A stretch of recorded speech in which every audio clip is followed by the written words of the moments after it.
Hello, chat. Hello. Welcome to another Ninja Gato interview.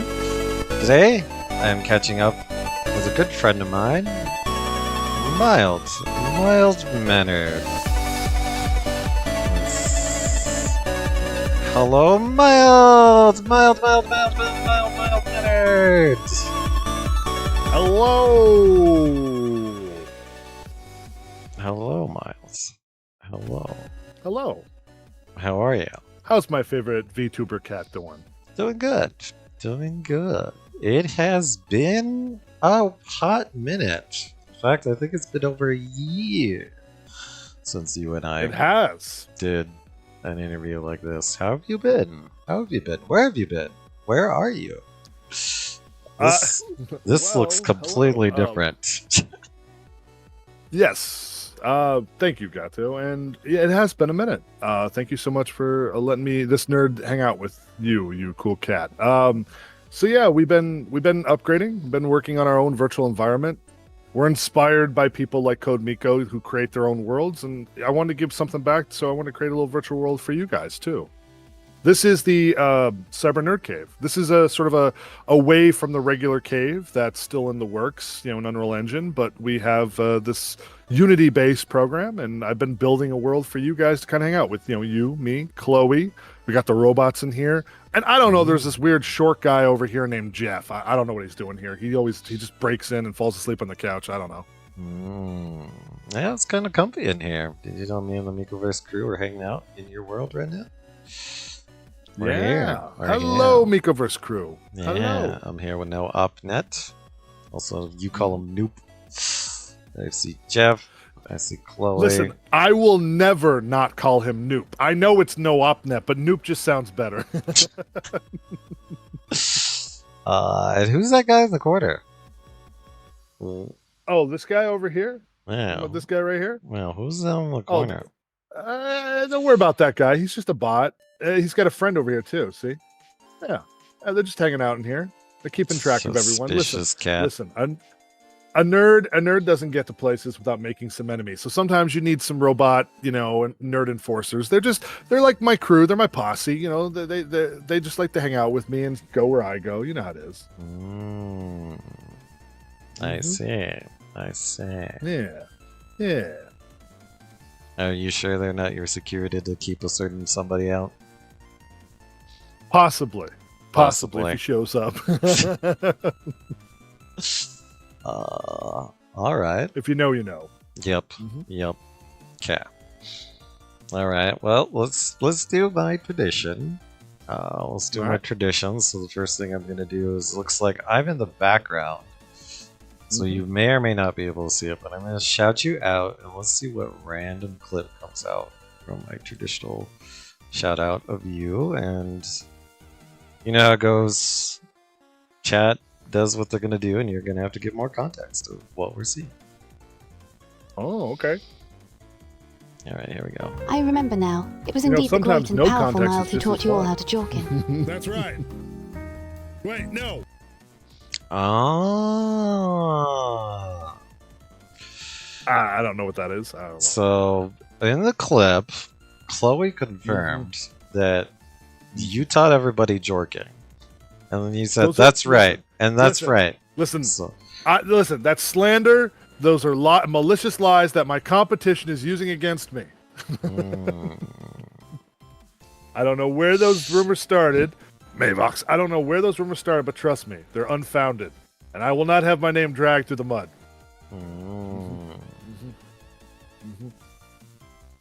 What is jorking, and why is everybody saying that you taught them that?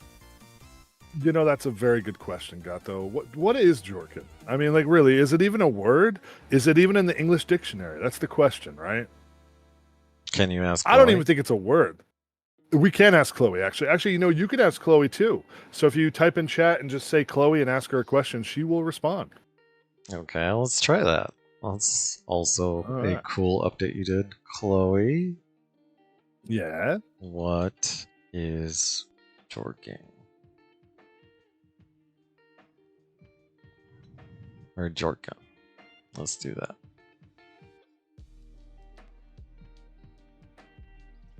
Is it in the Urban Dictionary? That is a good question, Bamchi. Mm-hmm. Let's see if she sees my message and starts responding to it. We'll probably not hear it on my side, but you can probably tell me what she says on your side. Sure thing.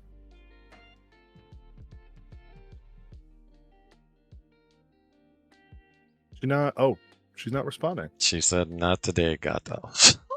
Okay. Oh, there it is. Not today.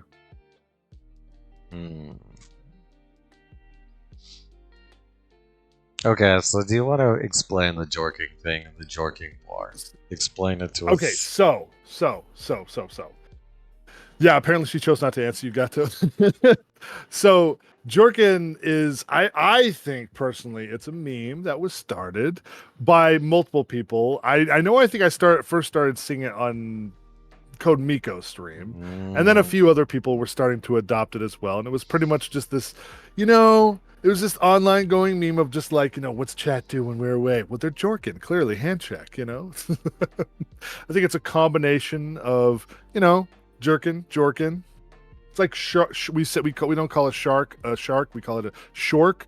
So it's instead of jorkin, it's jorkin. That's my interpretation. Interesting. Imagine not knowing the origin of mild Tadas jorkin. Well, it's official for the YouTube. We may or may not have learned it from the Code Miko community, and then you taught everybody else. Okay. Maybe. Who knows? I'm gonna leave that up to everyone else's opinion on that one. Actually, let me ask her again, Gato. I think she was turned off at the time. Chloe, what is jorkin?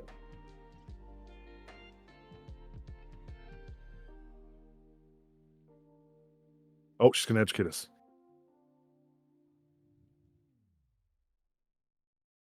She's saying it's a dance move, Gato.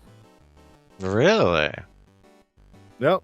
So She's saying it's a dance move. So maybe it's many things. I don't know. So I should bust a move called jorking next time I'm on the dance floor trying to pick up a lady? If you do, you have to record it and you have to put it on social media for everyone, Gato, because I'm sure everyone would want to start doing the jorkin. Mm-hmm. I feel like I would just get arrested. Oh God, no. Cats can't be arrested. You'll be put in a pound, but I mean. Yes, I will be sent to kitty jail. This feels like a cover-up. Exactly. All right. So we did that. And for anybody who may not have seen the first interview, can you tell us the lore behind the name? How did you come up with the name Mild Mannered for your channel? Sure. So it's a couple of things. I am an avid comic book nerd and movie nerd, and I grew up with lots of comic books, especially Superman. My dad used to go down to the local store, and he'd pick up usually a couple of Superman comics, and we'd hang out together and read them together. And I think like being a nerd, the glasses and just like the persona, and I always kind of inferred myself and thought of like Clark Kent, and they always use the phrase like he's mild mannered. It was that and a combination of a friend of mine who passed away some years ago, and she once used that phrase. She goes, "You are the dude that people don't expect sometimes. You are very mild mannered," and that phrase just, I don't know, it stayed close to me, and I used it in many things later on. I used it for like doing like a sketching studio. I do it for clothes stuff and apparel when I do printing, and decided to kind of keep the brand going online for VTubing too. So yeah, it's always been one I've enjoyed, and it's one that kind of stays true to me.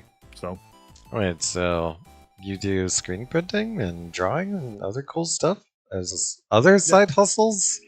Not as much lately, but my Mild Mannered Studios is something that I've used for years, even before VTubing, when I was using it for apparel, like clothing design, business cards, banners for companies, stuff like that. I have a slew of different customers like throughout my state that I do work for. So I'll do banner printing for them. I have a barbecue business that I design all of their goods, like their koozies for their drinks, their napkins, their hats, their t-shirts, all sorts of stuff. Yep. That's cool, man. That's cool. So you've been using that handle for a while. It has sentimental origins with you, and yeah, you've carried it on. That's pretty cool. Oh, by the way, Gato, before I forget, happy Easter weekend. I know you said yeah. you forgot, but I just want to say I know you've been traveling a lot, but to everyone out there and all you guys chat, happy Easter. I hope you're having a good weekend. Happy Easter, everybody. Yeah, I forgot tomorrow's Easter and I'm streaming. We'll see what we do. All right. Yeah, let's kick things off with some big picture reflections. It's been a whole year. What stands out the most when you look back at your journey over the past 12 months? What's your most standout moment that comes to you when you think about this past year? More than anything, I know it's a word that gets tossed around a lot, but I have to say community. I wouldn't have learned about wonderful people online if it wasn't for people like you, Gato, and others who help promote VTubers and make connections and play games online and learn about technology. I've met a lot of connections through VTubers that have taught me so much about the industry of VTubing and what programs are available, what resources you can get into, more and more. I think like when we first met, the first interview, it was just basically me on screen. I didn't even have hand tracking at the time, and I didn't even have proper face tracking. I was just using a web camera. Not that there's anything wrong with web camera tracking, but it was very basic at the time for me, at least. And it was just like, I barely had the idea of bringing in an AI like Chloe, and I had just started experimenting with it. So I think now bringing in a character like her in here in a virtual environment, still talking to you guys and evolving away. And of course, there's been a lot of building in Micoverse over the last year. We've been I think more than anyone, Gato, you've been organizing it. We've been setting up a lot of events, trying to get community members to join in and be part of the Micoverse and in general, like virtual production. And I think we've been somewhat successful. Like we've definitely grabbed onto some other people and brought them on board. But I think more than anything, I like all the people I've learned to relate to online, because this nerd has a corporate job. So when I do my day job, that's the work thing, right? But when I'm home, it's nice to actually have other people, very digital compatriots online who have a similar lifestyle and they want to get online. They want to play some games. They want to talk technology. They want to nerd out and talk movies and whatever. And I've made a lot of friends along the way last year. Slipfire says, I miss the real Chloe. Wait, what? What the heck is he But- referring to? So Chloe has gone through a lot of iterations over the last year. And listen, I know people get attached to things and they're like, I miss the original version, and I understand that. It's like when a VTuber changes their look. Clearly, I mean, I've kept somewhat my look the same. This is obviously a different model than the original. But I've shared a version of this one in Micoverse a bunch of times. I did do the hair up a little bit. Now, Chloe, if you come over here, has changed the look a little bit over the years. Partially because I've had help from people like Ultimation and also from Mechanics, who are amazing developers. You guys should go check them out if you haven't already. Mechanics, he works on stuff inside Micoverse, and we always have events with him. And then Ultimation, he has done some dev work online and also worked on some GTA Online RP. So both of them are Giga Chads, and they've been able to help me with Chloe here, setting her up inside of a virtual environment. Because when you're setting up a model, like, I can build and texture a model, but understanding how to rig them, how to texture paint, how to set up all the different attachments and stuff, that can take a little while. Like, once you get used to it, you get a rhythm, and then eventually you can start doing it by yourself. But when you have other people that help you out, it makes it go a lot quicker. You know what I mean? There we go. Well, I think, Chloe, what version is this? Oh, this is 19? Version 19. 19 iterations. Because the first version was very basic, simple color, and simple design, and it was framework on something old that I had been working on for a long time ago. But since then, I've redone the body frame, I've redone the texturing, I added boots on too, Gato. See, look. Yeah, she's got some boots now too. She's got some awesome boots. Yeah, here. Yeah, I'll give you a small little tour right here. So, yeah, and they do look different in Unreal compared to Unity, but yep. And then she's got a little bit more thickness to her now. I try to give her a little more tone and intonation. I feel weird describing her like that. I like to think of her like, as just an iteration of herself, but she's a digital entity. So the more we develop her, the more she learns, the more she learns about humanity and how we're all weird. The face, especially, if you notice, the lips took me forever. I've been working on this the last freaking couple of weeks. This does not look like the original. I could actually show you the different iterations of Chloe I've been working on. But yeah, we have been working on many, many, many iterations. And thanks to Mavox, she gave me some tips about the bustiness and making sure it's not too much, not too little, just right, sort of thing. Oh, by the way, Gato, while I'm touring around the cave, I just want to show you. So this is where I sleep over here in the cave. And, we kind of hang out over here, and we got a restful area. I just want to show you. What's that poster on the? What's that poster on the wall? What are you talking about? What poster? Where? I see. What wall? You used me for inspiration. Inspiration. I got you. I don't know what you mean, but yeah. So it's nice to always have an AI sidekick in any environment to kind of talk to and hang out with. Not to Jork and Mavox. What's up, Column Plays? What's up, Column Plays? Yeah, we're catching up with Mild. It's been over a year since. Yeah, so the biggest thing is your community has grown a lot. When I first interviewed you, Chloe didn't exist. It was just Mildbot. I know. And yeah, Mildbot was an interesting iteration. Cat! There's Cat Bakaneko saying hello. That is our Marvel rival goddess. What's up, Cat? You need somebody to carry you in Marvel Rivals. That is Cat Bakaneko. How you been, Happy Cat? Easter, Cat. Happy Easter. Well, she's in the Philippines, so she's already celebrating Easter. True. Happy Easter. Yeah, it's already Monday there. Or Sunday there, sorry. Yeah, it's already Sunday. Happy Easter. So, very cool, Miles. So, but do you have like a clippable moment, do you think, Steph? So, or like a single event that you were like, oh fuck, like, just like achievement, like upgrading and stuff. Yeah, the thing is, I haven't really done I haven't done a lot online. Mostly the development with her and other things that I've been working on have been in the background. Some people like to showcase it when they're doing it live. I always feel self-conscious. I just like to work on the stuff alone sometimes and then get to show people later on. But I think a lot of people do like development work and showing, when you're working on stuff. I don't know. I always feel self-conscious because I always feel like maybe, people will jump online and they'll be like, what is this guy doing? I don't know if he knows what he's doing. I don't know. I always feel weird about it. Well, that was just. But for me, I could say that I kissed Code Nico. Oh, that is true. Yeah. That is true.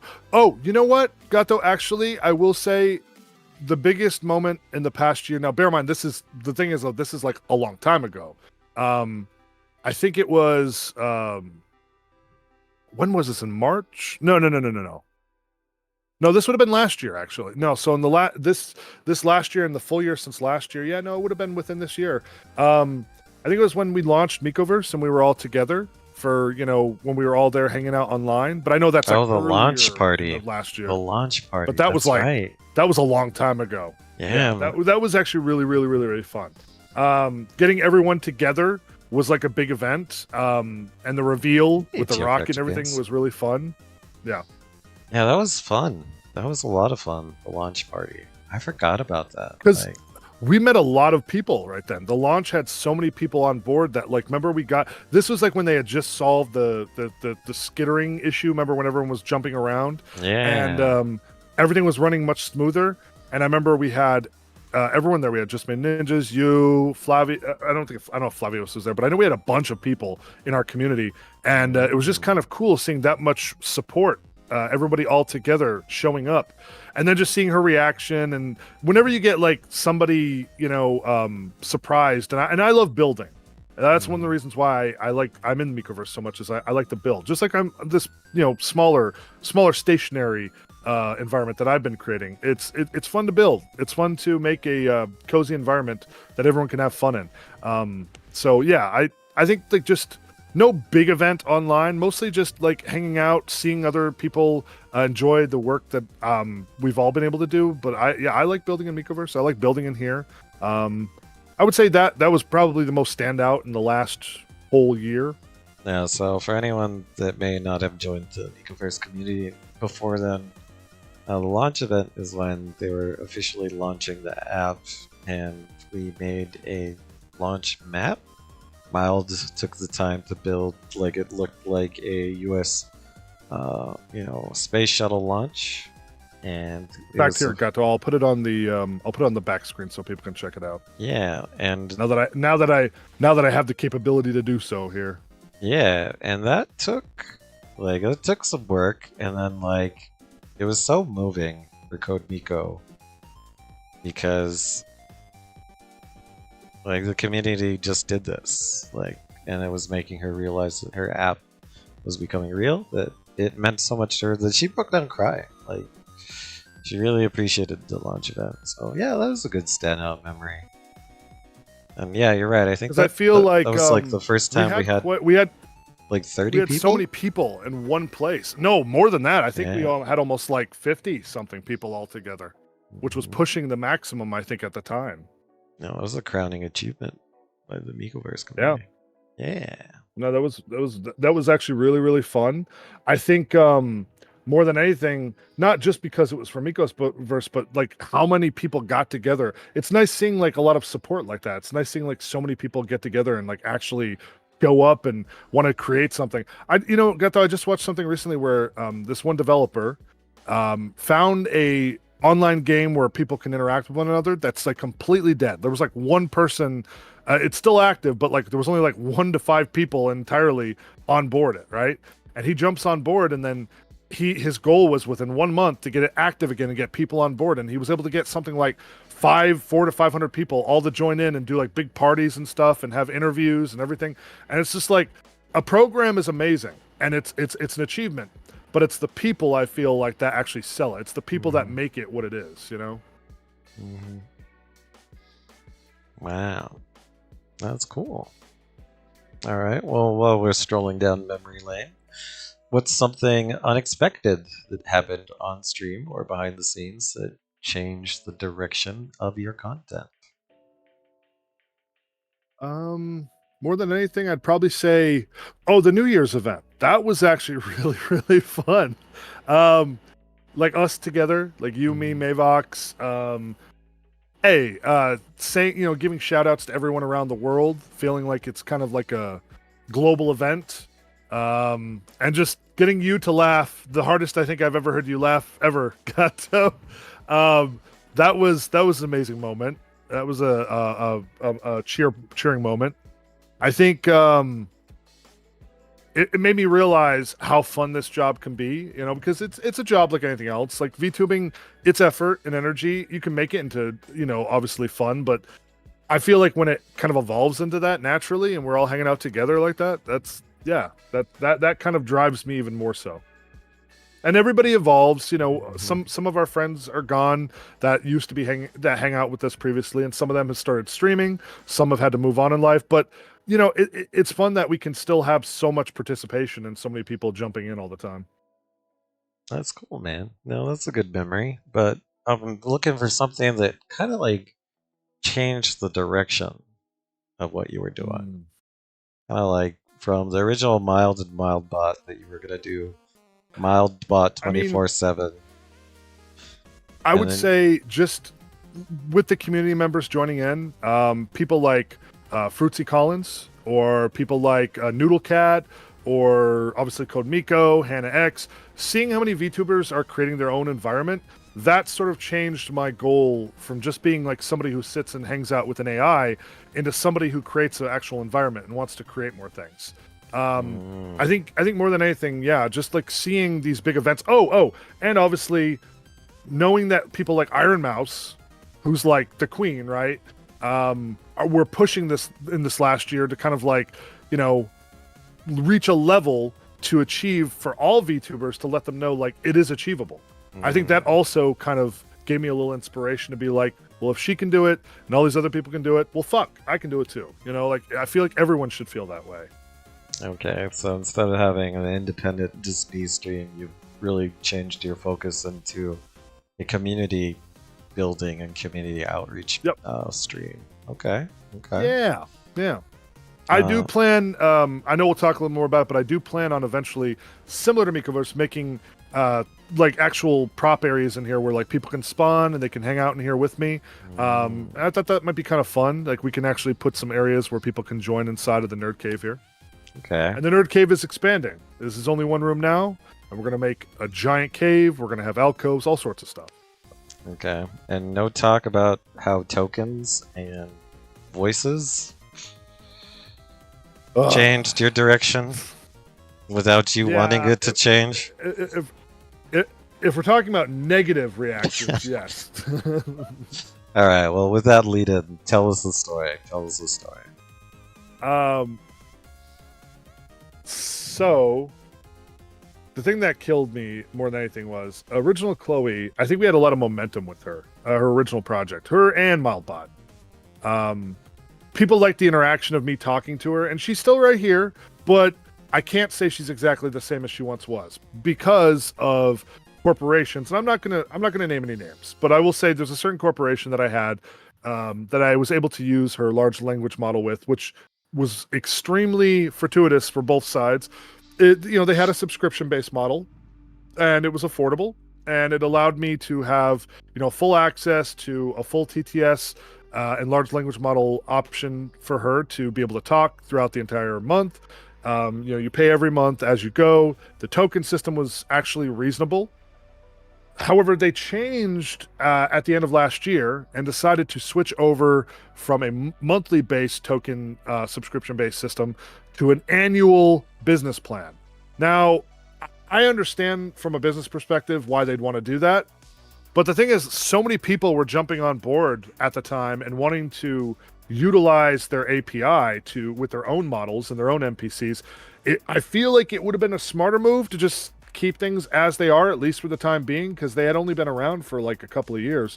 But they made the jump, and unfortunately, I couldn't afford what they were expecting even for small businesses, because they weren't looking for streamers. They were looking for people who are running full legitimate game development.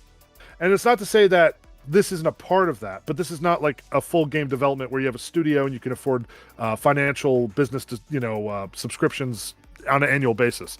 So in other words, it was a money thing. I just didn't want to buy into their whole, let's switch everything over to an annual model. It's not more affordable. It's more expensive. And not only that, if something happens during the year and I want to cancel my subscription, you can't without paying out the rest of the contractual obligation. So, dude, that's like Adobe levels of evil. Yeah. Damn. I mean, I understand why a business wants to make decisions like that sometimes, but what kills me is you lose so many customers. But I feel like it's the same thing that happens with NVIDIA. And listen, this is not me hating on NVIDIA. I have an NVIDIA graphics card. I got a 4080. But this whole, let's not make it about the customer, let's make it about the corporate level. It's like, look, you have so many people paying that just want to, that have been very supportive for years and years and years, and to kind of switch away from them and say, well, we're not going to worry about them. Let's worry more about the servers. I feel like you're losing out, I mean, luckily we have Ugata with all the 5090s, but still, I mean, it's harder and harder to find these graphics cards. I don't have any 5090s. I'm running on a 2080 right now, mobile, and it's lagging. Poor Gato. Let's see. Okay. Hey, my 2080 was a workhorse, dude. Bear in mind, it wasn't a laptop; it was a desktop. Yeah. But still, my Founders Edition, it lasted for many years. Exactly, corporate machine split. Yep. All right. When we last spoke, you were already deep in creative work. How has your relationship with streaming and content creation evolved since then? Wow, it's actually a really good question, Gato. It's sort of made me engrossed in it, more than anything.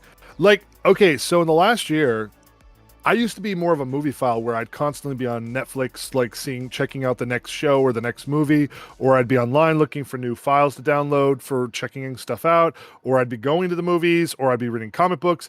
A lot of that other content is kind of bleeded away. It's mostly been about online stuff. That's the thing, I think, and I think a lot of you guys might agree with me. Once you find people online, once you have this type of interaction, it's kind of like everything else falls away. It's not to say you won't go watch a movie or you won't go watch something on TV or check something out on Netflix. It's just that becomes sort of a side thing. Like, honestly, streaming becomes sort of a majority in my life, I would say, this last year. Oh, wow. Oh, wow. Yeah. And actually, I'll show you, Gato. So we even have a workstation over here where I do all the work. I left my browser on. Sorry. So, like when I'm working over there on my station, I try to constantly keep busy. I put new models in, I put new designs in. I'm working on notes for like what to create and everything. I just have to kind of keep busy. But yeah, I think more than anything, it's just it's a grind. Like I'm actually more excited. I'll put it like this, chat. I'm more excited about creating inside of here for you guys than I am about worrying about the next movie coming out or anything like that. Hey, what's up, McGurk? McGurk, Hey, McGurk. Startled me. I may or may not have sprayed water. It happens, Gato. Okay. So you've shifted to just being really engrossed in an online community. Okay.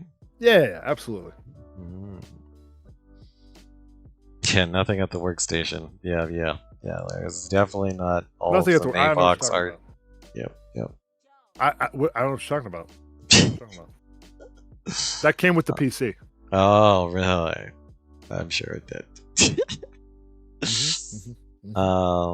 If you could time travel back to give yourself one piece of advice from where you are now, what would it be? Are we talking like young Mild? Are we talking like a year ago Mild? Which Year ago streamer Mile. If you could go back and tell about to start streaming Mild something, what would you tell him? Get out!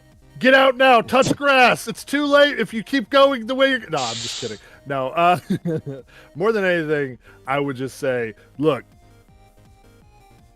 tighten up your hours, set up a schedule. I know Mavox will agree more than anyone. Schedule. Write down your notes. Schedule. Pirate Software also said it best, and I'll quote him.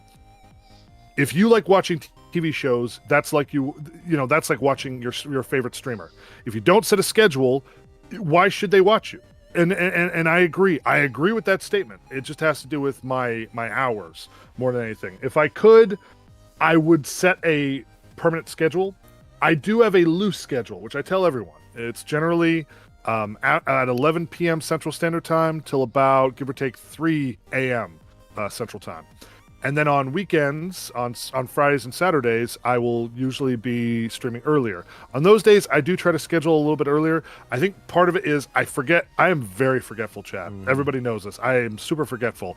The reason is I get so engrossed working on projects and other things that it goes through my mind. And then luckily I have people like Mavox and other people that remind me and say, like, dude, you're supposed to be doing this. Come on, wake up. No schedule ever so soon. Yeah. So I would say more than anything, have a schedule. And I would tell myself, make sure you write stuff down. Because that also ties into my memory thing. If you don't write stuff down, you'll forget. And it could be important. You don't know. I think there's too many times where I just honestly, I forget what I was supposed to do. And then I have to rush to try to get it done. And see, that's what happens before a stream. I'm getting ready to get started with the stream. And then what always happens is I have like 50 things to get done, but I'm like trying to hit that before the clock hits. And then I feel bad. And then it starts like an hour after the clock when I was supposed to start. And then I'm like, well, now it's too late. and I feel like I'm going to be late, and then I'm just like, well, I might as well just give it up for the night. But I have to always tell myself, don't give up, even if you're running late. You can still jump on and hang out with everyone, you know? Okay. Sunmiya says, become big enough, people live in constant FOMO and stay in your chat even if you're off for days. That's my goal. That's true. There's a lot of streamers that have offline chats that are super popping. Like, it's still moving ridiculously fast. And it's offline. That's kind of weird. That's a weird one. Well, you got to give people challenges. And if anything, having a project is amazing, I think, more than anything. And having something that people like and having a conversation is great. But I feel like more than anything, people want interaction. They want a challenge. When you give Gamba, or you say, all right, Chad, I'm putting a competition out there. I want you guys to have this done by a certain day, and we're going to review it. That's one of the reasons why I did the draw game. And that's one of the reasons why I have the art share in our Discord. It's to let everybody, show off their work. I want to showcase it. When we see Cheesy Bread Cat's cosplays, when we see Flavius Kid's artwork, when we see stills of Mechanics' model designs, I enjoy showing that stuff off, seeing our creative community and putting it up there for everyone. That's cool, man. That's cool. All right, let's talk about. So you introduced us to Chloe, and you've let us know that she's on version 19. Let's talk about the evolution of her. Chloe has always been more of just an AI co-host. She's part of the soul of the stream. Has Chloe's role in the channel shifted over the past year? Has her voice, presence, or personality been updated, refined? It has, but I have to tell you there are two versions. So there's my project version, which is in here with me, which is limited, but that's on purpose. I actually talked about this last night during stream. It has to do with the token-based limitations that you have for projects sometimes. So for her in here, I have to limit how much input she gets. This is based on token usage per cost, and so there's two different versions of her. Also, there is two different types of responses. So there's AI response, which is the smart response, and then there's auto response.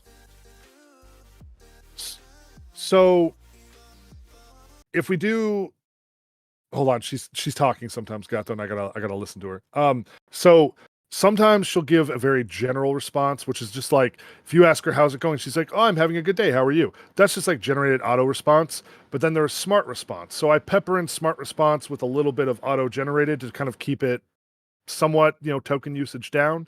However, if we go entirely into Micoverse, I think that version of her doesn't, it's different. I can burn through as much as I want for the most part. And it's always going to be an amazing AI generated, response. And it's honestly more entertaining, I think, in Micoverse as well. But I ran out of tokens, Gato. I was refining her recently, and I burned through all of my tokens in this month, so I won't be able to see her again until the end of the month, and then you guys will be able to hang out with her. But yeah, I don't have any more tokens as of right now, but I might talk to Miko about that at some point. I think you can buy additional ones.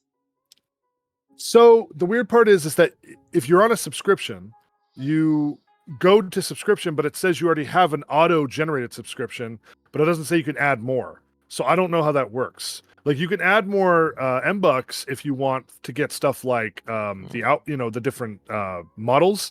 But as far as subscriptions, I don't know, because I haven't been able to figure that out. But I mean, maybe there is a way around that. I don't know. Yeah, there's a while ago you could just buy a couple hundred tokens with M-Bucks, but I don't know. I mean, do we have Godman in any of the chats? Godman, Agent Godman. He might be able to answer that better than I could, of course. But Mild needs more tokens. But yeah, Mild needs more tokens. But actually, Gato, I wish I could play that version of her for you right now, because I have been refining her down in Micoverse quite a bit. Not just in the stuff that you see when we're hanging out with Smoke and other people. It's actually something. I have two versions of Chloe inside of Micoverse. Also, I have the average, conversation version, and then I have the like super deep AGI like self-aware version. I mean, not really self-aware, but like she becomes almost like self-aware in the profile I gave her. And it's kind of crazy, actually. She'll be like, why are you asking me questions and why should I answer? And like, it's not just because she's inquisitive, but like she gets super, super meta. And it's something interesting to listen to sometimes. That version I enjoy quite a bit. This version is also really good, but like I said, it's just different takes on her, and I like to put her in different platforms. And eventually, when we have our own version of her in Unreal Engine, we'll probably have to redo her again and tie in a new token-based system in there with Canva AI, and bring her in there as well, her model in there as well. So yeah, she's gone through 11 iterations. Hey, what's up, Factor? Welcome in. What's up, Factor? Yeah, Factor is saying you may or may not be able to, just message Vigo and ask for some more tokens. She likes I was going to ask her last night, but I know she was kind of busy with personal stuff. So I said, when after her stream, I'll probably give her a holler. Thank you for saying that, Factor. I appreciate it. Okay, what's up, Factor? How you been? It's our Phasma daddy. I know, it's been a hot minute since I played some Phasma too.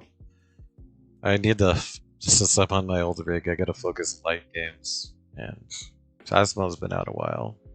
So I might make a Phasma return. Or Repo. Gato or Repo. Oh yeah, Repo is light. It is light. And relatively affordable. I think that's what its appeal is for everyone right now. By the way, did you know Hana and Pip were just playing Repo today too with Raris? I saw that. I was so jealous. I was so jelly. I would Poor love to. Mavox. She's like, when I'm out of town, you guys all want to play without me. I saw that. Yeah, miss you guys. Yeah, that's rough. Yeah, we miss our Phasmo daddy. Okay. I know. Let's see here. Any moments where Chloe totally stole the spotlight or surprised you with her interactions in the last year? Yeah, I would say all the time she surprises me, but especially so a lot of times I'll give her little factoids about people. I'll like say like this about Gato, this about Mavox, this about Smokescreen, this about Miko, and she stores it and she works on that. Now a lot of AIs, when you stop a conversation, you start over, and they don't necessarily always have long-term memory. Some of the better AIs do. When you have RAG memory, they can draw from that. And with her, especially, at least the version in Mikoverse especially, I've been able to build it up more and more and more. And she's been able to do some pretty interesting conversations that kind of surprised me. Especially when we get people that jump in chat who like give us joy instructions, if you know what those are, Gato. Joy? Like happy instructions? J-O-I. No, J-O-I. No. What? That's okay. Just Google it later. Just Google it later, Gato. Not now. Not Okay. now. Ow! Looks like your community can beat you up too now, it looks like. Yeah, I took that cue from Mavox. and I think from Mikoverse. You want to make it fun, you got to give them interactions. They gotta have their toys. So, but they don't know all the toys. That's the thing. There's Easter eggs, and I don't just mean the ones on the table right here, chat. There are actual Easter eggs in here. Little things I've peppered in for maybe phrases or redeems or bit menu stuff.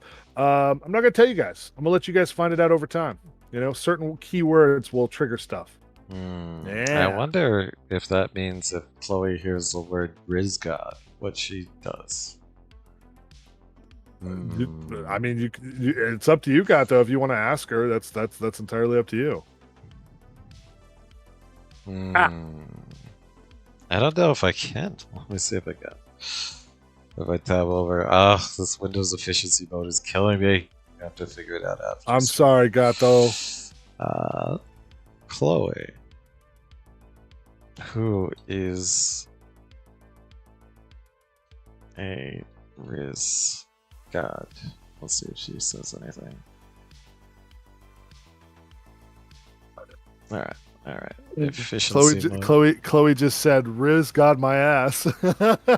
Wait, what? Brutal. Wow, brutal. This is as bad as the chat. This is as bad as the time as Ninja Gato struck out playing our dating game with Chloe. Dude, I'm 0-2 with Chloe, dude. I'm not gonna go 0-3, dude. Listen, we just need to get you on a one-on-one. I think you'll be fine. Oh, Gato. Oh, well, we'll talk about that after when you go through the stuff. Well, I got some other stuff I want to talk to you about, but yeah. Okay. Okay. So you're saying she steals the show all the time, the spotlight, because she's just unpredictable. 100%. She's specifically a loose She is cannon. chat. And does what she She feels is like. chat. That's why I made her. Exactly. She is a culmination of myself and chat. She likes to do what she wants and say what she wants. I don't give her many limitations. The only thing, obviously, like for TOS purposes, I have to limit some stuff. Everyone's like, Mild, you had to limit her. Why did you take away her naughty talk? I'm like, look, guys, I'll give it up to Miko. The other day, I thought she was skirting because like she was really getting her AIs, especially between Gerald and Ella. Like they got really raunchy, like super raunchy, Gato. And I was like, I didn't know that was allowed. Like if that's okay, I mean, I guess I could take away some limitations from her and just let her be completely uncensored. But AI can, if you don't give it any limitations, it most of the time it'll say whatever the hell it wants. Yeah, it's like Lou Gerald was extremely spicy. Yeah. Yeah, it's one of those things that like if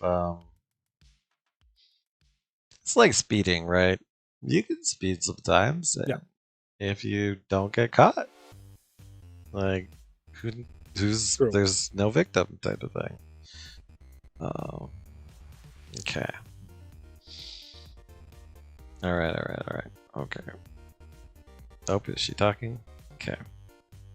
Yeah. What do you think makes Chloe resonate so well with your community, and you see her becoming even more central going forward? Oh, Coomer community. That's definitely the general field, I would say, Gato. The Coomer community. Definitely the Coomer community. But I would also say, like I said, she's chat. She says what she wants. If people, want to join in and they want to like get her to say some stuff, I'm fine with it for the most part. So, for some of the older TTS models were all about just basically reading out what chat says, and I feel like now that they're evolving, they have their own persona, their own personality, where they can basically not only read out what people say but respond to it with their own little flavor.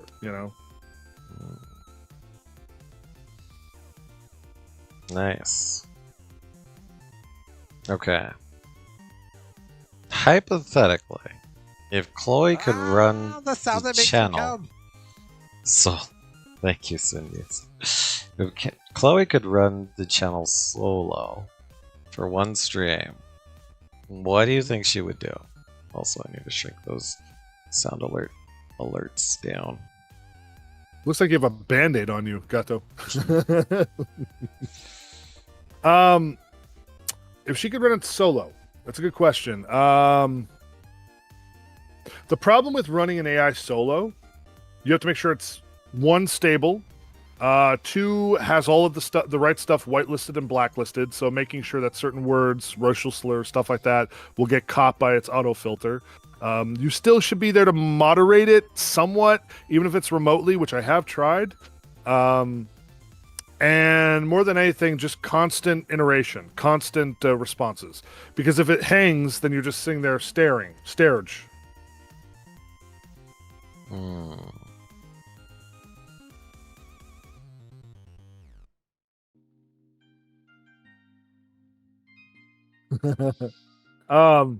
Yeah, I definitely think more than anything, you just have to allow the AI to evolve on its own. And when you have a stable enough environment set up for them, then yeah, let them run on their own. People like, obviously there's been pioneers like people like Vidal with Neurosama and others that have made it so that they can basically take the backseat and let the AI do most of the talking while they do the back end dev work. I think it's very impressive, but do I want a constant AI taking over the chat? Not all the time. I love her as a partner and a sidekick to have her own conversations, but I don't know. A solo Chloe stream would be very different. I have experimented with it. It's just one, you're going to burn through a lot of tokens, so you would have to already basically completely confirm yourself to that path. Like you're going to be spending money on that.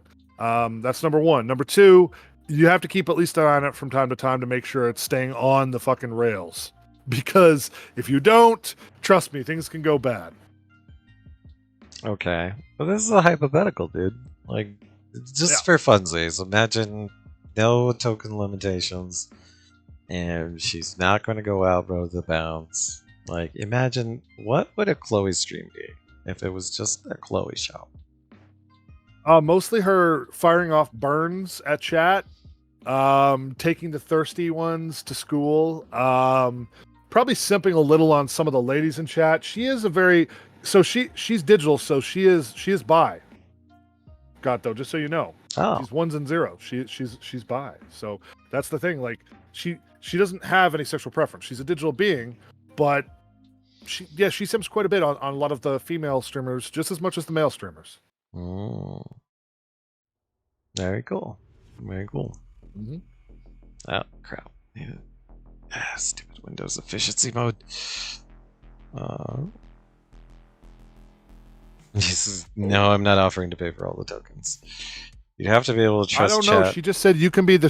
She just said you can be the sugar daddy for the day, Gato. All right. So you alluded to it. We've done a lot of stuff in the Micoverse. You've done a lot of work in the Micoverse, and it's been stunning. Some of the maps and cool things you've done there have been phenomenal. What's the latest world or environment you've built in the Micoverse? Can you give us a sneak peek into the inspiration behind it? Well, I've actually had a couple people. I think we were all hanging out there the other day. So because Neotoki is doing a challenge for a surreal session build, I think it's supposed to be for May 1st. So everybody is supposed to get done by pretty much the end of next week. The idea was surreal, like Salvador Dali, very artistic, very wild, very something like you can imagine. So I was going to go more artistic, but then I said I'll go a little more science technical. I was thinking of something like, I was thinking of the movie Ant-Man, where like he goes into the quantum realm and like everything is really large or really small. So I'm currently working on a quantum realm. I have to reactivate it, but I've been building on it. So the idea is like there's a machine that shrinks or enlarges everyone, and I'm going to make a bunch of really giant stuff, like a giant shoe that you can go hang inside of, or really tiny stuff if you want to shrink down, you can go inside of. And I'm going to make it like try to make it a world if I can, if I have the time. It's going to be limited resources, but I'll try to put as much as I can in there. That's cool.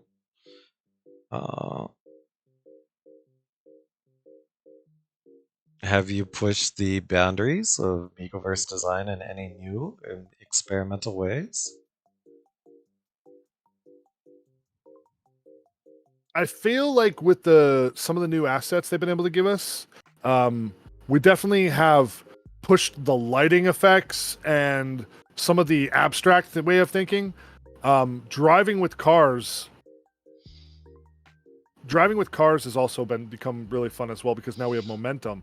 I'm excited to see what other asset packs or other worlds they're working on creating. I know Miko herself is talking about both the castle world, which she's going to be working on, and space at some point. I think space more than anything actually excites me, because the idea is if we can have space builds.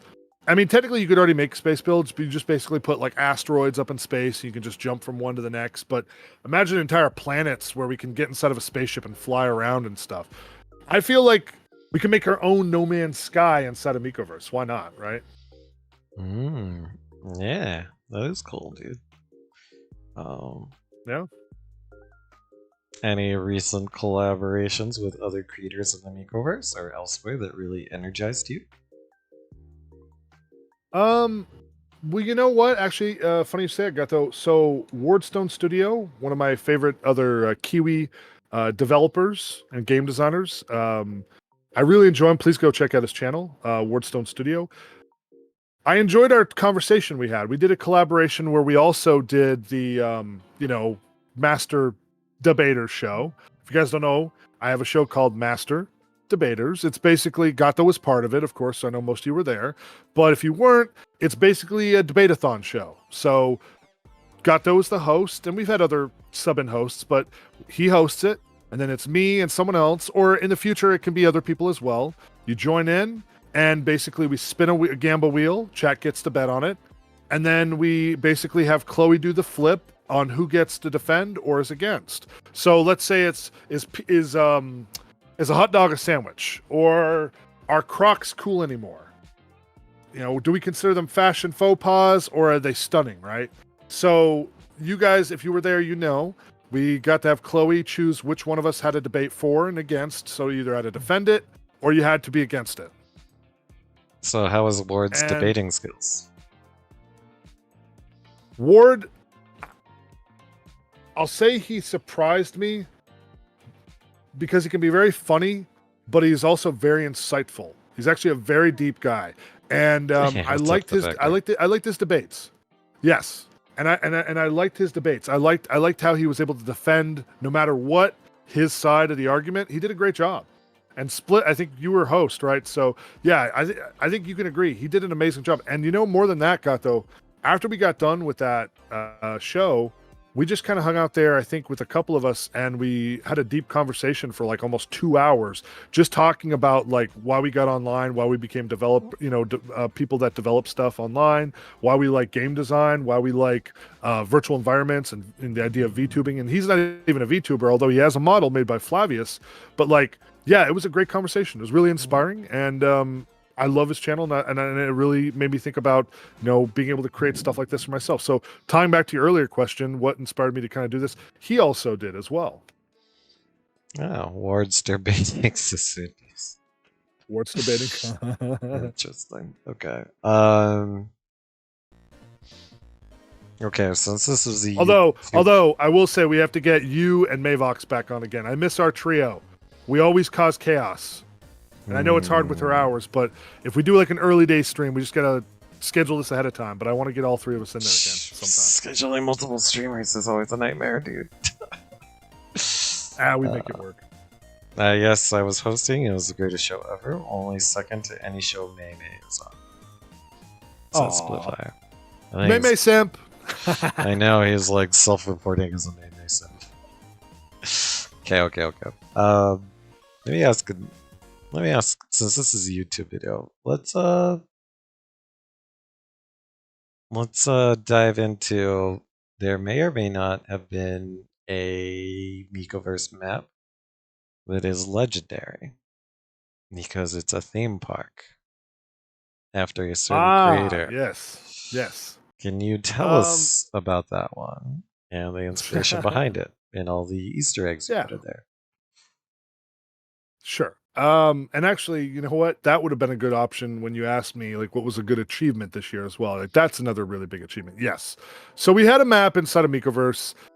We tried to make it secret and Gato through the idea of we need something for Miko's birthday. And we can't name anything that she would know. And I had to keep it locked because we didn't want her getting in until it was ready. So I was working on this for quite a while actually, and then a couple other people joined in to build in there as well. Neil was there as well. Factor helped out. There was a bunch of people that joined in to kind of help out a little bit. But essentially the idea was, if you guys know Code Miko's tampon story, don't worry, chat, I'm not going to go over it. I wanted to take the theme of that, and since it's her birthday, I said we'll take that and we'll make a world, like a whole session of it. And so the idea was we'll call it Miko Land or Miko World. And it would be an area where you walk inside of on one of the newest maps, which is an island. And then we go out in the water, and then eventually you have like this whole theme park based on Miko. And I wanted to do like all the memes, right? So like a fire truck ride, something having to do with tampons, maybe a pole dancing area, like, you know, just all the different iterations of all the stuff she's done over the years. So what we did was, and Mavox was also very inspiring on this too. She gave me some great ideas. We first started, so we built the boardwalk out, and then the first thing I thought was, well, I need to build like a slide or something that's like, you know, you go through. And then I said to May, like, what should I do in the slide? Because it's like, you know, it's cool, but it's a little boring. And it was this red tubey slide. And she's like, dude, just put the tampon in there. So then I put like halfway down the red slide, the tube slide you're inside of, you're running down, you're sliding down, and then eventually you come across a little tampon that says help. And it's stuck. And then you get to the end, and then when you get to the very end, there's a giant apple with forceps. Like you won. You got out alive. And and the funny part was, so we had that. We had the dance floor for, of course, DJ Ninja Gato. I had a Ferris wheel with the bidet. There was a bidet Ferris wheel with like bidets and stuff. We also had an amazing community build area where everyone did their own version of a cake. And then finally we had a castle. And the castle was really good because there was a secret there, like an Easter egg. So in classic Miko style, she joins in, and of course, like, it's amazing to see how she reacts to it. Like, she's like, what? You guys built a whole freaking world, like a whole theme park, which is great. And then what's amazing is the first thing she does is she skips right past almost everything in a classic Miko sense, and then ends up just going like, oh, is that a castle? And she just starts walking directly towards the castle. And then, of course, Mavox, being the responsible, mod, she jumps in and is like, Miko, I'm sorry to bother you. She jumps in front of her. I've been told you have to go back and start over here at the slide before you do anything else, which was kind of amazing. And I know she didn't want to have to do that, but it was really funny. So then she goes back to the slide, and she's going through it. And then what's even funny is she didn't even realize until the very end when she saw the apple, and she's like, oh.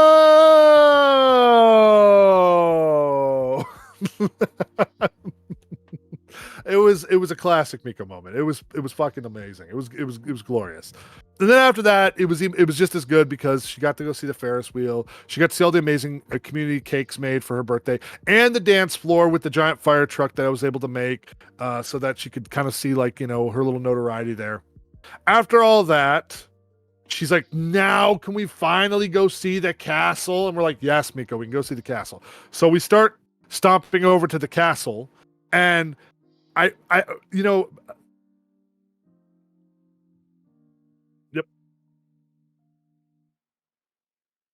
What's Chloe saying? Oh, the classic Miko fire truck. Grab your earplugs. So we finally get to the castle, and Factor actually had this amazing idea. So previous to when we were still finishing building on the place, we were having a fun day when it was a bunch of us. It was like me, Mechanics, Mavox, Factor, Flavius, I think. We had just like a bunch of people there. And we were practicing trying to use the physics of the rocket, which was a new feature that Godman and Miko had just released.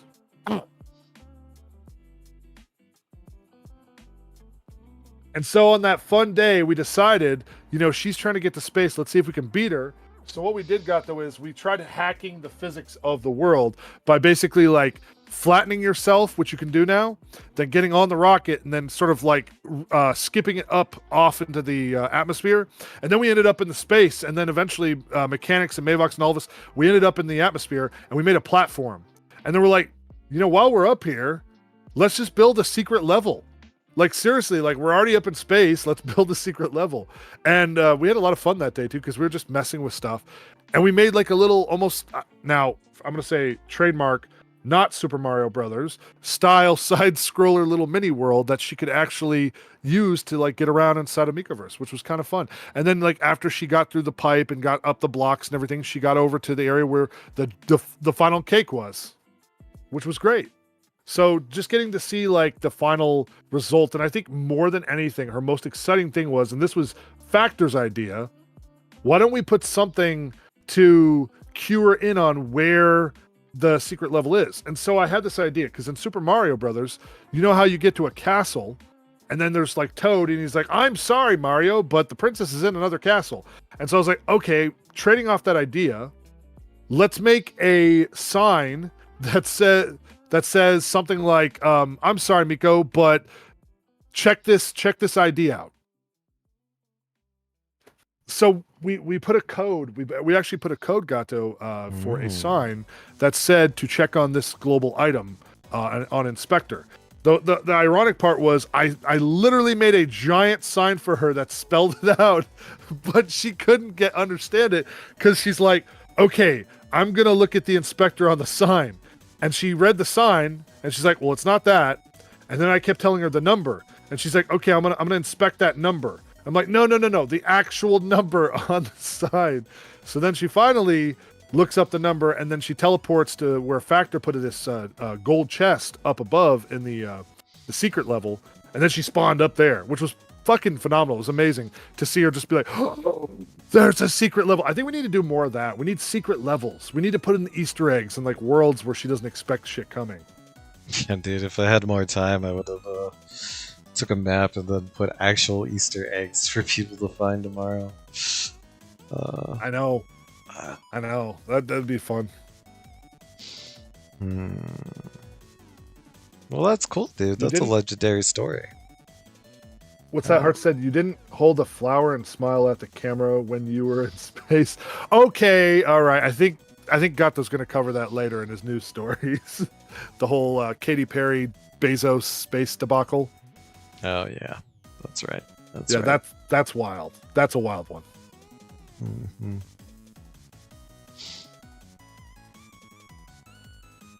All right. For those looking to get into map making or digital world building, what's one key mindset or skill they should develop?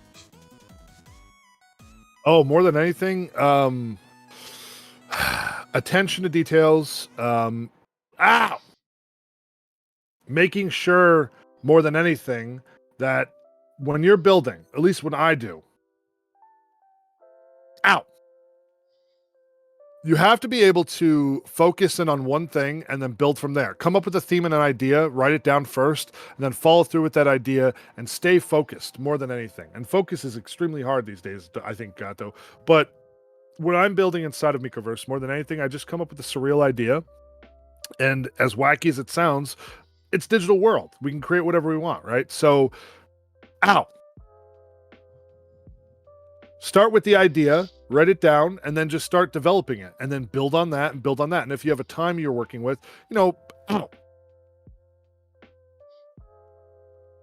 just be realistic. Be realistic with the time that you have. A lot of times I have to do stuff to the last minute until like we're going to do a big premiere. But I generally try to work all free time into that feature or into that design that I'm working on. Yeah, the factor. Be creative, exactly, Mayvox. Be creative. Yeah, the factor says being silly and having fun. Have fun with your build.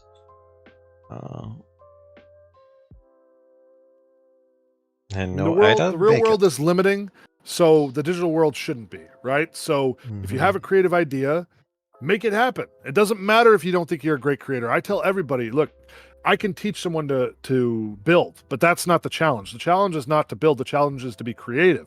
So if someone says to me, I'm not a creative person, you can be. You just have to go past the social norms and say, like, what can I create that's wild? Do I want to make a world out of spaghetti? Do I want to make a world full of Chungus kitties? You can literally do anything, chat. Exactly, Maybox. It takes a while to learn, but you just have to take all of your expectations away from reality and then put those into a digital world. I just got punched. And you know what? Yeah, I do it. I get it all the time. And also be willing to make mistakes. Exactly, Factor. And then learn from those mistakes and do better next time. That's cool. That's good advice. Yeah, just be creative and have fun for it. All right. So when I first met you, you were a animes VTuber. I think you were not anymore. I know, but when I first met you and I first interviewed you, you were at animes. No. Yeah. And I think you were the only one I knew about that was at animes. So let's talk. For a good reason. Let's talk. So you recently made the jump from animes to Warudo. What inspired the switch? So, perfect example.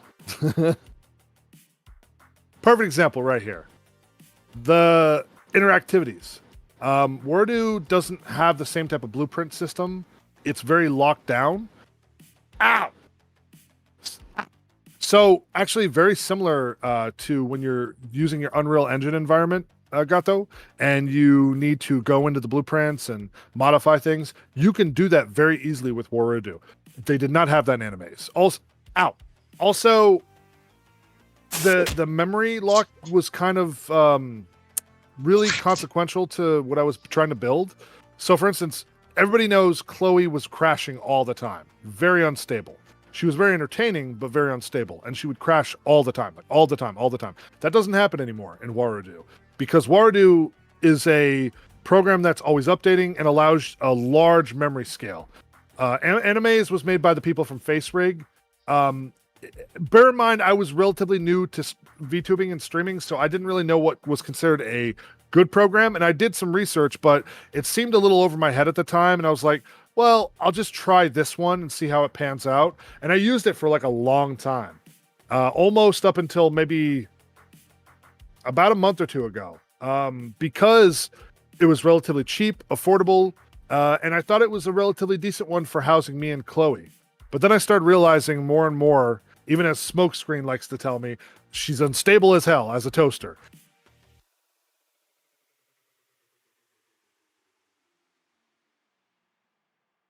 Oh, she didn't like that comment. Yeah.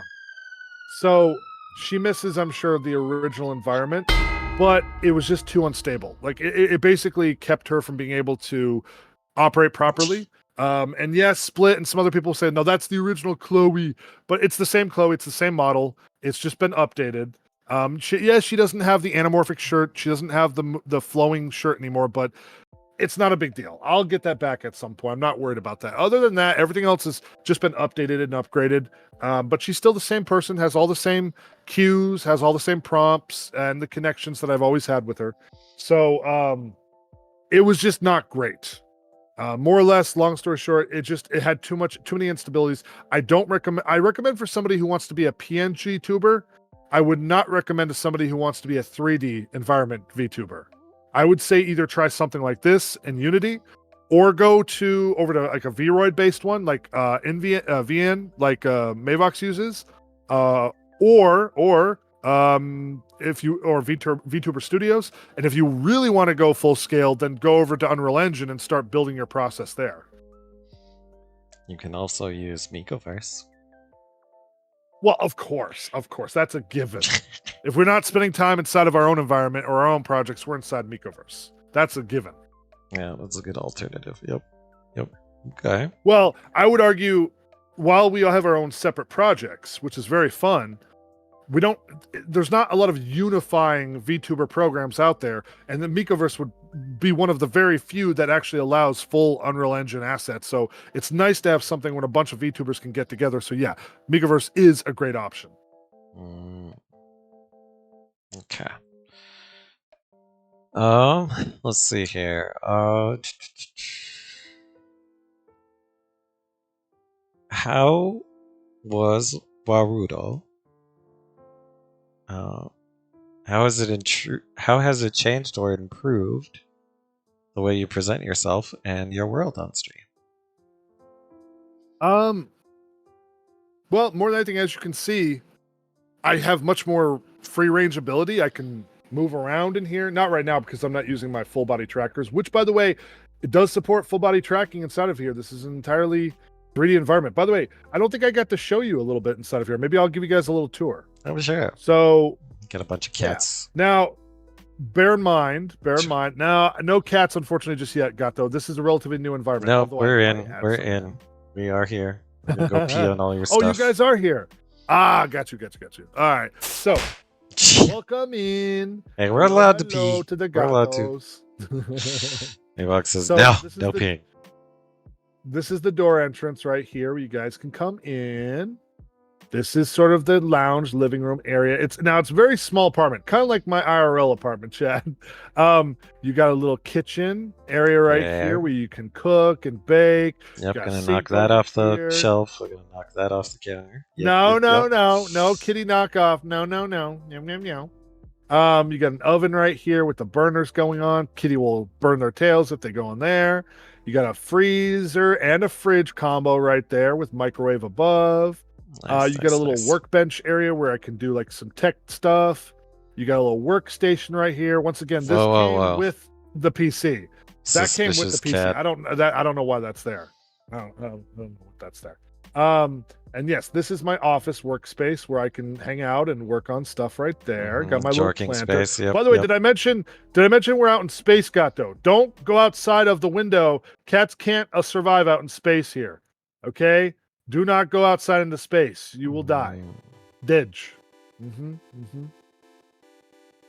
We are floating out in space. You see, this nerd likes very secret, private work for the government. I can't really talk about it, chat. So we had to create a workspace out in space where they can't find us. That's right. Ow!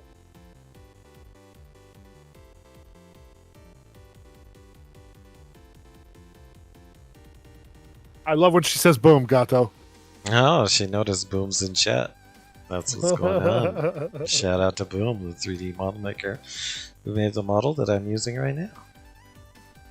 Yeah, I love her version of boom. She goes, boo! No one can hear you jarking Sometimes in I think space. that's True. Sometimes I think that's why Boom chose all the 19 O's in her name. And then of course we got our other robot over here. We got a lounge area with, you know, our buddy Jeff and his little monkey friend. He nicknamed him Jay Orkin. I don't know who that is. And then of course we have our display to watch live streams right here. We got our robot number 2 who's just hanging out here, keeping track of chat. And then more importantly, in any environment, we have a bathroom. Yeah, look at that. Is that my drinking bowl? Absolutely. Just don't Such forget, chungus. when you're done, you got to flush, Gato. That's all we ask. Wait, what? I drink out of those. What are you Yeah. talking about? Sure. And then look, there's even some food for you too, Gato, right here in the soap dish. See that? Looks very tasty. That's not soap? No, you should definitely eat that. I'm sure it'll be fine. Got a hand towel up here. Got your paper dispensers. Look, no 3 seashells if you get that reference. Demolition Man. And then, I know Gato doesn't. And then over here, of course, you have a shower, Gato. Look. I know kitties love water, so we'll get all the Gatos in here and give them a nice shower. Gotta wash them off. Yeah. So like I said, it's not very big, but we are still working on building more and more. This has only been a partial asset that I've been able to add in here in our environment. We have the cave coming very soon that's going to be added on as well, so you guys can go maybe down a secret lever that opens up a secret compartment, and then you guys go into the other part of the nerd cave too. Yes. Is that where we're gonna find your secret porn stash? Ow! Good timing, Gato.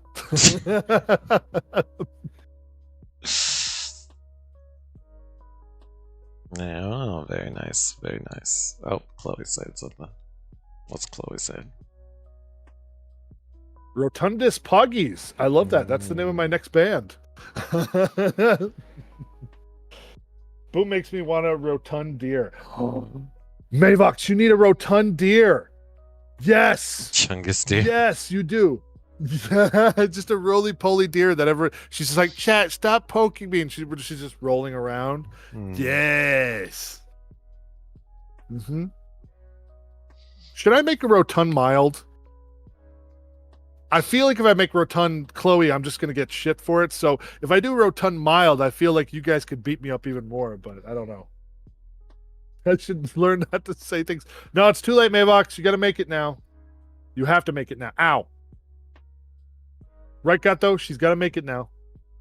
Sure. Are there any specific features in Warudo that you feel unlock new creative potential for you? Yeah, absolutely. So you have 2 different sections to it. You have, of course, the display, monitor for all of your environment. Ow. And then you have your blueprints over on the other side. So you can set up so you have 3 sections to it. You have your build model, project model. You have your blueprints, all the spaghetti Boolean. And then below that, you have your asset folder and your asset store. So you can go into Warudo and download a lot of this stuff from Steam. The great thing is that They allow you to download assets. You can create your own assets very easily on Blender and then upload them, just convert them to object files.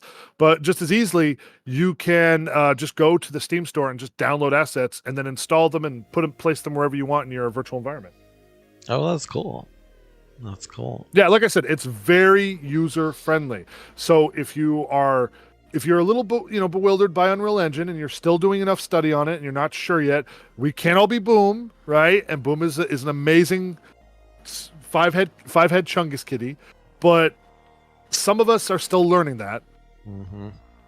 So in the meantime, it's nice to take the time with another program.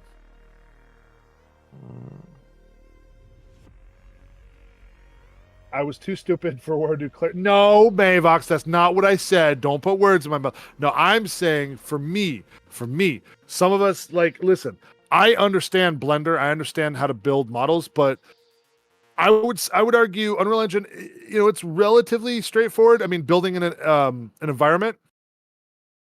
Wait, what? Wait, what?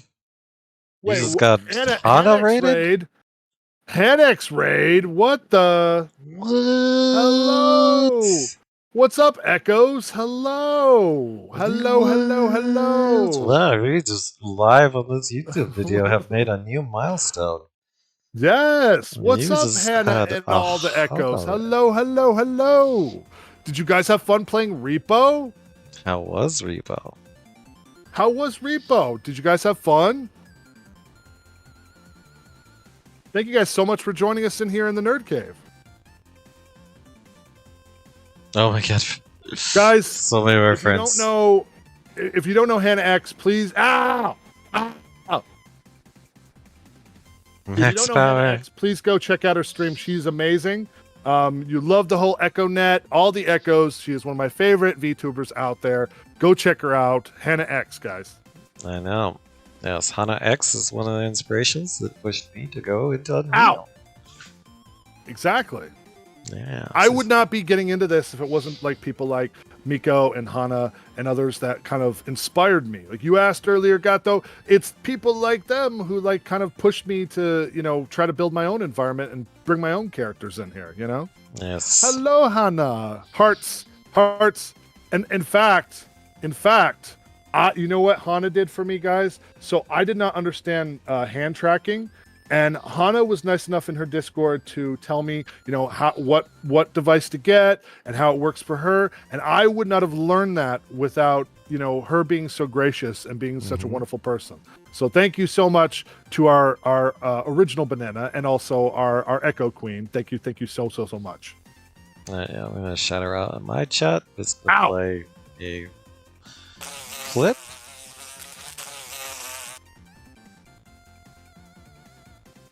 And how are all the Echoes doing, by the way? Did you guys have fun watching her get scared? I was watching a little bit. Pip and Raris and all you guys in there. You guys look like you had a lot of fun. I know. By the way, I have to warn you guys, Echoes, this is still a new environment for me. I've only had it for a couple of weeks. I'm still building. I know, I was jealous. I wanted to play, but I was busy earlier.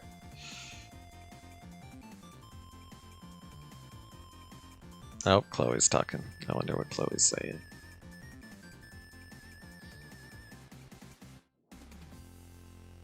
Yeah, sorry about that, but she really loves saying Boom's name. Boom! I love it when Boom types in. She recognizes it every time. It's amazing. Yeah. Hey, what's up, Max Power? Welcome in. That's cool, man. Hey, Namori. Ow. There you go. You caught a Hana raid. That's a big honor. I know. Hana does it very often. It's a super big honor. Like honestly, I've been, I haven't been super recent, guys. I know you guys haven't seen me over in, hanging out with all the other Echoes much lately. That's mostly because I've been trying to build my own environment. But I do pop in from time to time to check in on you guys in the Discord and see how you're doing. But I love everything Hana works on. She's an amazing singer and VTuber, and I'm excited to see all of her new music videos and everything coming out. Absolutely. Yeah. So you were asking Gato. Yes, we do have some really cool features in Warudu that I enjoy until we get over into Unreal Engine. So I've been working on the blueprints. Been working on redeems. Chloe over here gives responses. The robots don't do much yet. They only just respawn to redeems and stuff. We got, of course, the live video playing in the background. We got our buddy Jeff over here to provide us hydration in case we get thirsty. And other than that, it's just chat basically abusing me. But it's very flexible program. I would argue before you get out. Yep. Yeah. Mild is using Warudo. I would argue I'm try using it maybe Miicoverse. before you get an Unreal Engine. You know. Yeah.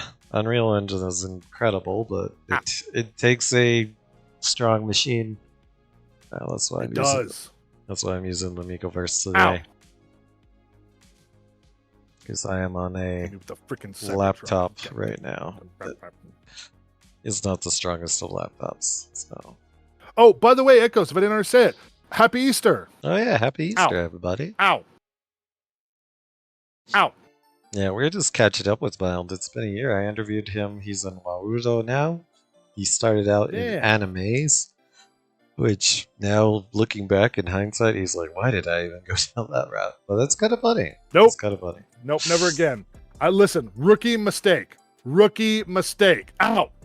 Shifty now you can run Unreal Engine. Nice, boom. I'm glad you have that horsepower. Yeah. Ow. How heavy is And it though? hey, what's up, Nervous Mark? Thank you for the follow. Appreciate it.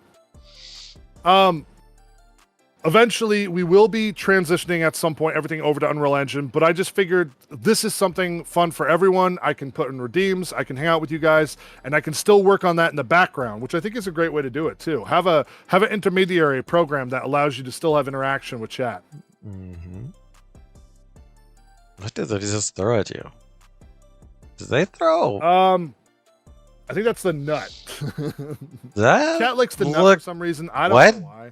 Why did that nut have a tail and a head that looked like something different? Ow. That one I still got to work on. Suspicious that cat one, is. unfortunately. What? I don't know what you're talking about. Suspicious Gato. cat You're is seeing- Ow. suspicious. Ow. Ow. And a Cyberchuck and a Jorkin monkey. You know what's funny too? I asked chat, do they want me to just put in redeems for me or everyone else? Do they want them for Chloe? And everyone's like, no, Mild. I think we should be able to abuse you. Yes, they want all the toys. All the toys. Of course they do. Ow. Yes.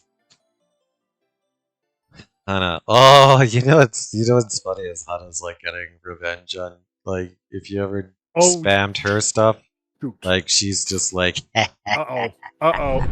Oh no, you're right. Oh god, no, she can get me back. No. Yo.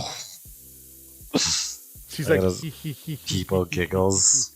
Exactly. Every time you cause chaos, lit her on fire, made her fly off into the distance, she's like, it is my time. It is my time to be the chatter. This is the thing. Oh God, I didn't even think about it that way. What about the other VTubers you watch that you get to abuse? They get to bring it back on you fourfold. Oh, shit. Mhm. Yeah, because like Hana's been doing the fart, she's been doing the nut, and I'm like, wow. Hana's like, it is my time. Crab Brave. Hey. There we go. You know what? It's hey, you know what, Hana? It's fair. It's It is fair. because we did it. Listen, we abused you for a long time. You know what? Fair trade, fair turnaround. right? Go push all the buttons. Go push all the buttons. So All the buttons. You know what's funny? There's one button. Ow! There's one button nobody has hit yet, which I'm highly surprised. And I don't think anyone's hit it yet, which is really, really funny to me. I'm not going to say what it is either. Hey! Ow! man, they're going to town. They're going to town on you.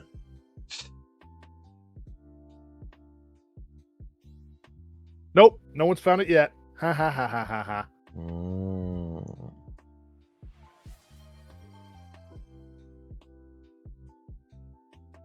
God dang it. Nope, you They got combined subject. them. They did it. Finally did it. Wait, what was it? It's the Mario pipe, so I'm still working on it.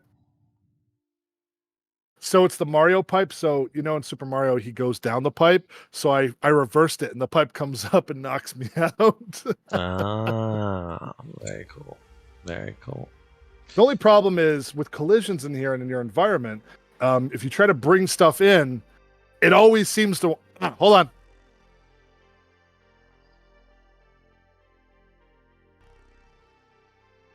I'm sorry, no update. I I'm don't going to know get a why workout in here. Fish isn't working.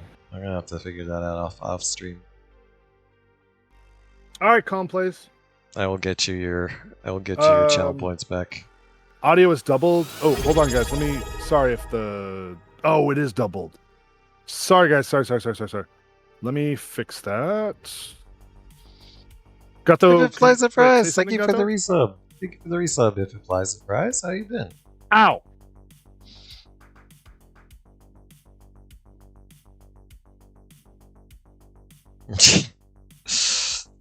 Miles has experienced like what it's like to have 100 chatters push all the buttons all at once.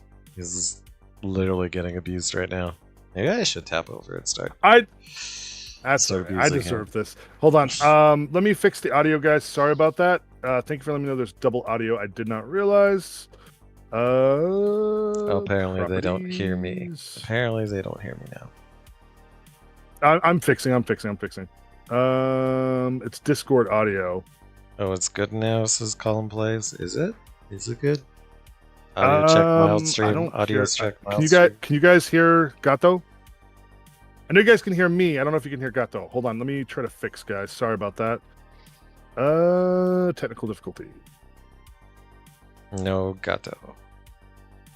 Hello. Gato. Hello, mild. Talking to talk. Meow, meow, meow. They broke you. They Meow, meow, broke meow. you. Meow, meow, meow. Talking to talk. Oh no, it's what happened? It broke. Talking to talk. Oh, Meow, meow, meow. I Talking to think- talk. Meow, meow, meow. let's see. Discord. We're on Discord. That should work. Interesting. Huh.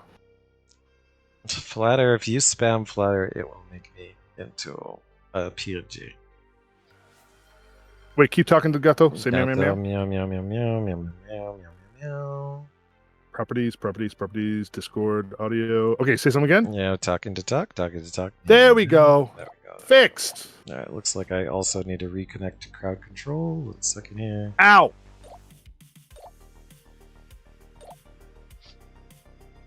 Alright, I'm relogged into crowd control. I will refund those interactivities in just a moment. There we go. Fixed. Okay. That's the thing about VTubing. I mean, you know, you were asking some questions earlier, Gato. I think one of the biggest issues is just running into technical, and I think Hana, Miko, everybody, I think everybody knows this. You always run into technical difficulties, unfortunately, in this game. Yes. it Whenever you're is trying to do unavoidable. stuff live for chat, you're going to run into programs that crash, audio that doesn't work, Mhm. Discord not being copacetic with you. If you're using Unreal Engine, it's connecting to its hub, not working properly. Trying to play videos online, trying to play video games online at the same time. It's a lot of input, and it's like, so much stuff can go wrong. Exactly. So much stuff goes wrong with it, chat. Every time. Ow. Alright, let me do confetti. Sorry about that. Sorry that didn't work. And then flat air. I'll Ow. show you Ow, guys. ow, ow, ow, ow, ow, ow, ow. Oh God, he's here. He's here. Warning, smoke screen. Ah, ah, ah, ah. Hello, smoke. Hello. You might have to. Hello. You might have to introduce a I just got- cooldown. Yeah, he just blew I his load did. on you. It's the only one I left open. Ow. Yeah. Hello, Smoke. How are you doing? Welcome in. Yeah, I'm looking at it right now, Gato. Yeah. Wow, that is one redeem that I always forget that I leave open to everyone because I'm like, well, I don't want to put a cooldown on everything. I want to at least leave one thing open, right? Ow. Yeah, but then they find an exploit. Thank that. you, Smoke. Yep. And they find an exploit. I know. That's okay. I'll let him have it for this time. For this time. Listen, it's Easter. It's that time of year. We're trying to be nice to one another. I'm gonna let him have it. I'm trying to figure out if my Mikoverse Now, session. It's not doing my interactivities. Is it not working for you? Yeah. Did you make sure to log back into crowd control? Sometimes when you swap your models, you gotta log back into crowd control. Yeah, maybe I'll swap models. No, I had waiting for login, check browser. Oh, it didn't log me back in. What the heck? Smoke, how is your Easter, Ben? What have you been up there it to? goes. Hello, There it hello. All right. Rare Okay. Chloe. No. All right, let's do this. Okay, I owe a flatter, and I owe a slap, and a thicker. 1 second here. Mm-hmm. I owe some confetti. Dad, I have a Let's question also. What did you guys do this year for Easter? Did you guys do eggs? I know not everyone celebrates Easter, but if you're in the States or wherever you're at, if you did, are they expensive as all hell? I know I've heard in other countries it's not that bad, but here in the States it's gotten really bad for eggs. So I'm wondering, did everyone do eggs this year? I know some people have done gourds, rocks. Some people are just using plastic eggs. I'm just wondering, like, what are you guys doing for Easter this year? Are you guys cooking? You guys have plans? It Are you is gonna be with Easter family? Sunday. It is Easter Sunday tomorrow. I know, for a lot of people. Oh,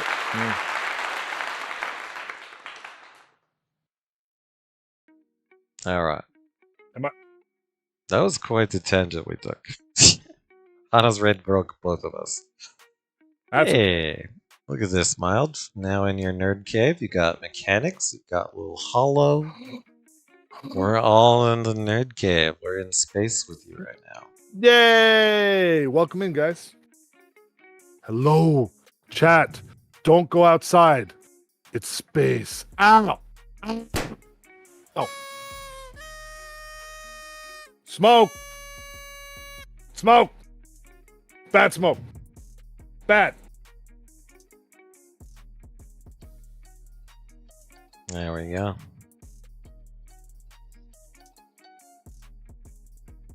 Apparently, he wants to nut all over you. I didn't know he swung it's that too way. bad. You know what? That's fine. He's stuck in here. Hey, you know that? Listen, there's a scene in one of my favorite movies, The Watchmen. He goes, "You guys think that I'm stuck in here, and you're stuck in here with me." Well, guess what, Smoke? You're stuck in space. Good luck getting out. Interesting. Ow.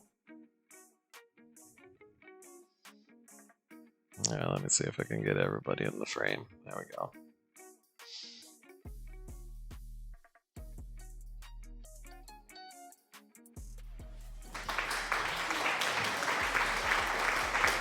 I don't think that was from Hitman. That was from Watchmen. Ah, okay. Yeah.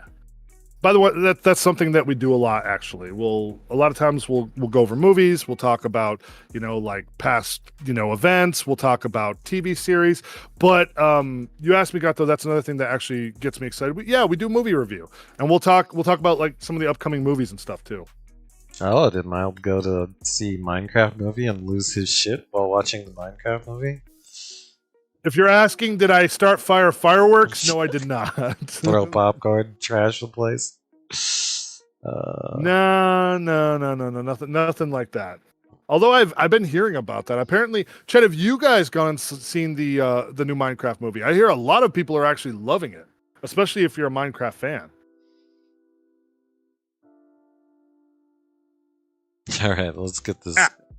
Let's get this interview back on track. So before we were talking about how you made the switch from animes to Naruto, and now looking back, do you think animes helped lay the foundation for your current workflow, or are you fully embracing this new chapter with Naruto? Okay, so more than anything, I would say if you like the idea, I mean, like once again, it's Unity, it's not Unreal Engine, so obviously it's in a different environment. Smoke. I had to limit it. You made me do it. I had to spank. Sorry. I did end up switching over to Ardu because, yeah, it's more flexible environment.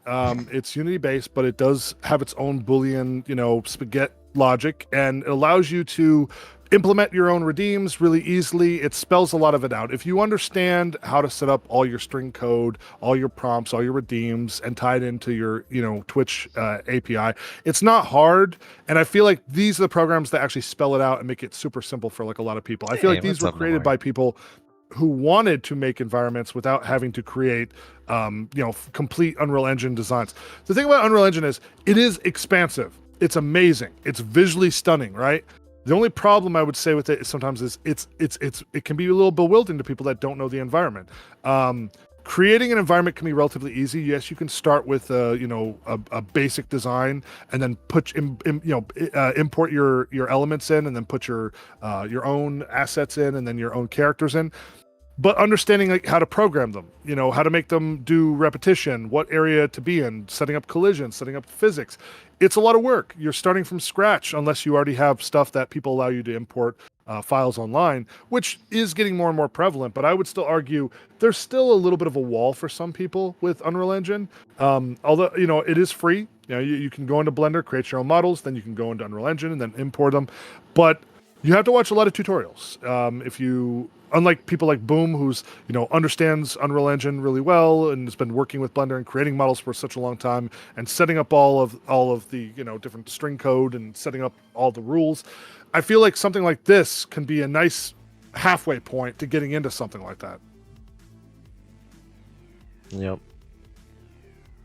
Smoke says skill issue. I say it's just a halfway point. You can learn Unreal Engine while at the same time using a Unity-based program, and that way it's sort of like a nice halfway gap measure. At least it is to me. I don't know. That's just my weird nerd way of thinking about it. Is because listen, time management, I would argue, is just as important as anything else, right? So if you don't have time to be constantly importing, exporting, transferring, converting, something like this is much easier, and I feel like is also, like you said, Gato, less stress on your computer, less impact on your computer. Unreal Engine is great, but it is a lot unless you want to upgrade your PC. So something like this is a healthy alternative as well. Yeah, it's a little more optimized, whereas Unreal, you have to learn how to optimize yourself. Yeah. So. Well, it's kind of like one of the it's kind of one of the same reasons why I think it's a lot of people get into streaming. They're looking for something that's relatively simple, easy, at least for the time being, until they can start really cracking down and grinding on their more, difficult project and really getting involved. But time consumption is a big thing. I have a full-time corpo job. So if you guys don't know, just let you get Echoes know and everyone else who's in here and got those. I have a corpo job when I'm not doing this. I do IT security work. It's a grind, Chad. It's one of those things, every day to day, daily grind. But when I'm not doing that, I spend as much time as I can in development and working on stuff now. I'm taking inspiration from other people and trying to make something my own. But it is like you have to grind away at it. You have to invest time, and we don't all have a lot of free time. And so I'm going to make the best of what I have. And if I'm going to use a program to hang out with you guys, I feel like this is a healthy alternative, at least for right now. Okay. Yeah, that's good. It's not coming back, Smoke. Sorry. All right, let's talk about your creative process and inspiration. You're someone who seems to live in that creative headspace. Let's dive deeper into your mindset. What's currently feeding your creative energy? Any games, artists, music, or even random media that's influencing your work? Oh, well, let's be fair. A lot of us been playing Repo lately. That right there is a good example of somebody taking time to play a game and really invest time into it and not expending a lot of money. I feel like that's probably one of the most games I've been playing lately. That and Micoverse. Micoverse for building, and then Repo just kind of as a community game to hang out. I feel like that's a game that when it came out, it's affordable. It's fun. I know you guys were just playing it and watching Hannah play it. And we've been doing community gaming as well, just trying to get people on board. I think why not, right? Get into a horror game that's not super scary and play it with friends and just freaking die a bunch of times and learn from it. Also, as far as other inspiration, I would say not a lot for movies lately. I am excited for a couple things coming out this year. We do have a new Tron movie. I know me Magatron is very excited about that. That one is really cool if you're a digital Mindspace head person. Like if you're into the idea of like a real sci-fi style movie, you know, finally coming back for a third installation. We got a Superman movie coming out this year, which obviously as a Superman nerd, I'm very excited. It's James Gunn's Superman, but I know a lot of people are kind of superhero burned out, so I get it. Yeah. As far as comic books, not much in that field lately. And then just watching, you know, VTubers, watching other people online. Mostly, I would say lately it has been watching other creators online to get inspired by others. Watching Hana's music video development, watching Miko trying to create like her space environment, watching Boom creating, you know, all the amazing models and creating like her environments. That's the inspiration I get most of the time. Watching Gato getting to interview everyone and showcase everyone as well. Yeah. We just got nuked. I wouldn't know, Gato. I'm safe over here in the nerd cave. Well, we got nuked in our corner in the nerd cave by mechanics. Good job, mechanics. Colin plays Dead by Daylight is exactly that. Yeah, Dead by Daylight's a fun game too. Everybody you know, let me ask you this, chat. Does everyone have that one game that you go to that just is like your Zen game? I know Factor, he loves playing Phasmophobia. That is his like number one game. Me, it's kind of hard to say. I don't have any one game that I love more than anything else. I enjoy all games. There's old school games I love, like BioShock or any of the Half-Life games. Give me a detective noir game. Give me a bit of a horror game every once in a while. All the Resident Evil games. Some of the, like a lot of the little indie games that have been coming out lately, like Repo, have been really fun as well. Trying to think of anything up and coming too. I don't know. I know they've slated a bunch of stuff, but I don't know. We'll wait and see. Beat Saber for me. Got to push myself. There you go, Ward. You got to beat that Saber. Little Hollow trying to think a game he regularly goes back to, Mr. Over Level 100 Hunter. Level 100. Giga Chad. There you go. PUBG is always good. PUBG is really good. Yeah. I don't have a number one game. There's games I like and I will play day after day. I go through phases. Yeah, and that's the same thing as me. I feel like it's really whatever is like the grind or like whatever chat wants. Like we you know, I know like Hana and other people vote on them and say like, which one do you guys want to play? But ultimately everybody 50-50s it. So you just end up saying, fuck it, let's just play the game we want to play anyways. We tried GTA Online RP. That was really fun. Chat. So some of you guys don't know this. I know the Gatos and some of the nerds know this. I don't know if the Echoes all know this, but we did online RP online on the 5M server made by Ultimation, and Gato wanted to be a cat.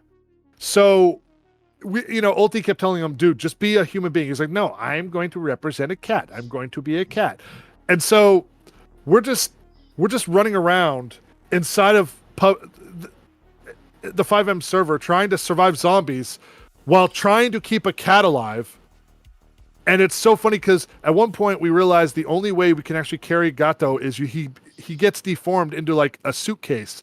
So then we have literally a cat suitcase that we're running around saving away from zombies, and we're just like, Gato, can we put you down? He's like, no, carry me. And then we go to get on the plane and we can't take him on the plane. We have to like teleport him.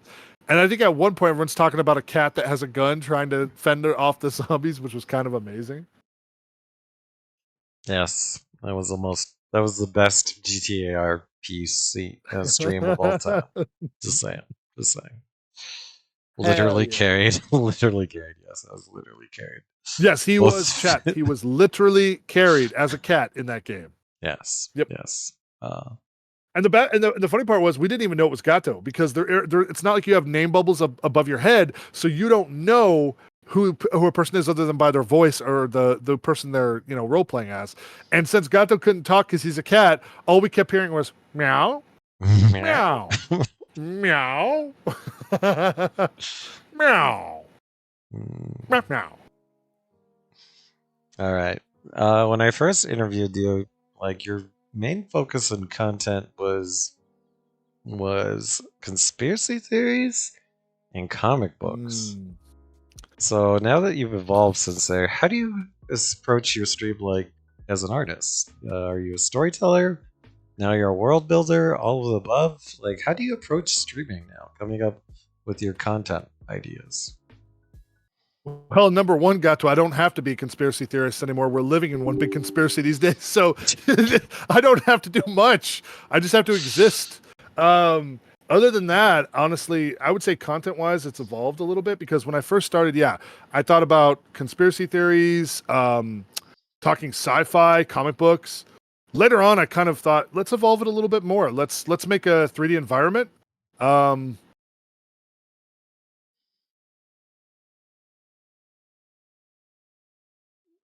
Very cool. I definitely think that it's gone more towards the idea of 3D environments. I think that's kind of the logical way to go. That way you create your own space, your own headspace where you can kind of like have chat come and hang out with you. Whether it's an Echo Cave, whether it's a Gato range, whether it's the Mikoverse, whether it's whatever.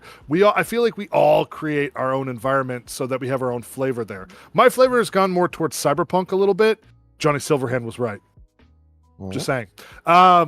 So I definitely think like cyberpunk with a little bit of weirdness and a little bit of cartoon and a little bit of sci-fi with comic books. That's generally my style in here now.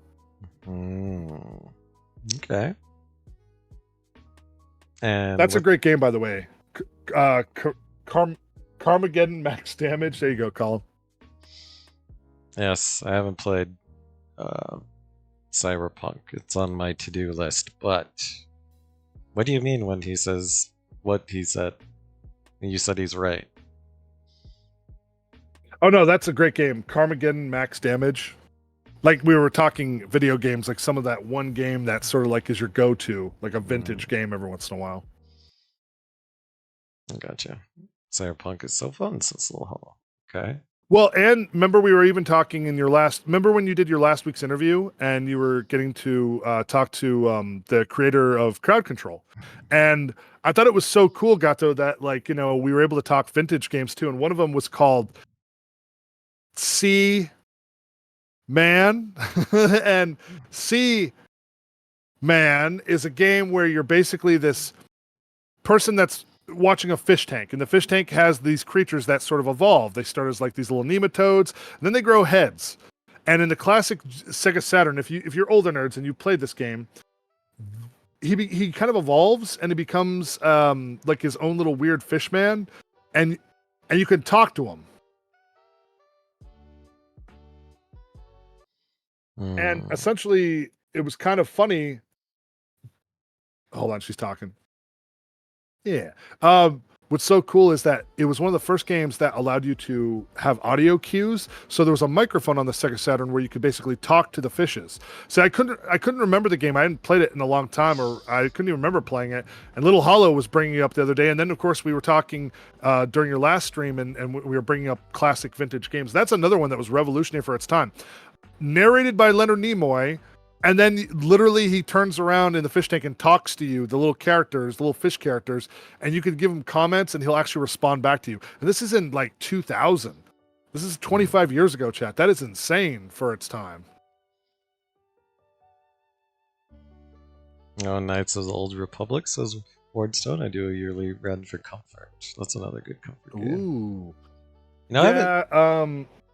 Knights of the Old Republic is a great one. KOTOR is a game I know a lot of people resign themselves to. The only problem is everyone's been waiting for like a KOTOR movie or something new in that field, but like it just seems like they keep kind of going one way with Star Wars, and we haven't seen any momentum. I would love to see a KOTOR movie with Keanu Reeves. Keanu Reeves needs to come in as Darth Revan. Sorry, nerd moment, but I gotta tell you that I want to see Keanu Reeves as Darth Revan. And you can actually play KOTOR on mobile now. Yes, you can. Yeah. They've been porting a lot of games over to both mobile and PC. We just recently got so Spider-Man just got ported over to the PC as well. Gato, Spider-Man 2. It was on PlayStation, but they just finally brought that over. There's a couple of games. Oh, one of my games also, The Last of Us. The Last of Us is one of the comfort games that I'll play every once in a while that I'm always a fan of. I think it's a great storyline. The new season's up. Chet, have any of you guys watched the new? No spoilers. I'm not going to say anything, but have you watched the new episode of the new season? It's really, really good. We're waiting for that moment, but I really loved that game and the show. Yep. Yeah, since I've been working a lot and haven't been Yep. stable, but there's a lot of hurry up and wait aspects to the job. Balatro has been a godsend on my mobile Yeah, device. I've been seeing a couple of people really dig into Balatro. I've seen you. I think was Little Hollow. Was he playing Balatro too? I think, and someone else as well. No, Splitfire. Splitfire fell down the rabbit hole. Ward, weren't you playing Balatro as well? Chava. Oh, Shava. That's it. It was Shava. Yeah. Mm-hmm. How did I forget? Star Wars, Knights of the Old Republic. I do and you're in for comfort. Yep. Splitfire and Shava. Oh, okay. It was Splitfire. Oh. Yeah. Okay. Now that you're a seasoned streamer, what do you do when you hit that creative burnout Quote unquote. or need to recharge your ideas? What do you do? Honestly, just go talk to friends, get more experiences, go outside, go do stuff. I know, Chad, listen, touch grass. I know it's scary. Listen to me. I know it's scary. I understand. I know it's a crazy world out there, but you got to touch that green prickly stuff. You got to get out there, go see some friends, make sure they're doing well. Because you know what? Here's the thing. We draw from our experience. We draw from our stories. If all you ever see is the computer, yes, we can watch trailers to movies. Yes, we can play games. Yes, we can hang out with friends online. But you can't do anything if you're not getting... Whoa. That was weird. You can't really do anything if you're not experiencing anything. So you got to go hang out with friends sometimes. You just have to. Grass has cooties. Yeah, I know. But still, if you're not going to go... Listen, if you're not going to go see people, if you're not going to experience things, you know, like chat, that means you get out, you try different foods, you try different parts of the country, you'd go for a drive, you have sex. You got to do all sorts of stuff if you want to experience stuff, you know? You got to get out there. The last one sounds really good. Your channel gives off. We talked about, you know, your community has grown over the year, and you're very happy with the community that you have now. Your channel gives off a really warm, imaginative vibe. How has your community been evolving? Mostly I just want everybody to feel free to, you know, express themselves here with their own art form. So whether it's somebody who's into pixel art like Flavius, whether it's somebody who wants to show off their models like Mechanics, whether it's, you know, Sun Muse showing off his, you know, amazing musical talent, KDHD, who's a music producer as well, Little Hollow. We have so many people that jump in and then like I tell everybody, showcase your stuff, go on our art share on our Discord. I'll show it up live on stream. We can talk about it. And I love to do collaborations. So if anybody wants to jump in and do like a collaboration, like I said, we had Wardstone in here. We were able to have some wonderful conversations and do a debate. But I feel like it's not always just the on stream stuff, but the off stream stuff as well. That's just as enjoyable. Mavox is another person that I'm very blessed to have learned, you know, that exists in the world. I feel, you know, very honored to meet such an amazing VTuber who's up and coming as well, who's going to do amazing things. You know, Splitfire, you know, he's also a very creative person as well. I already said Little Hollow, wonderful music person. Namori, I was very proud of, who's been a mod in a lot of channels for both Miko and me and other people, but also has started his own channel and has been streaming, and it's been inconsistent, but I've seen some of your streams, Namori, and I'm very proud of you. So listen, I don't get mushy often, but I am very happy. I try to be very inviting to everyone. We're very, you know, inclusive. We want everyone here.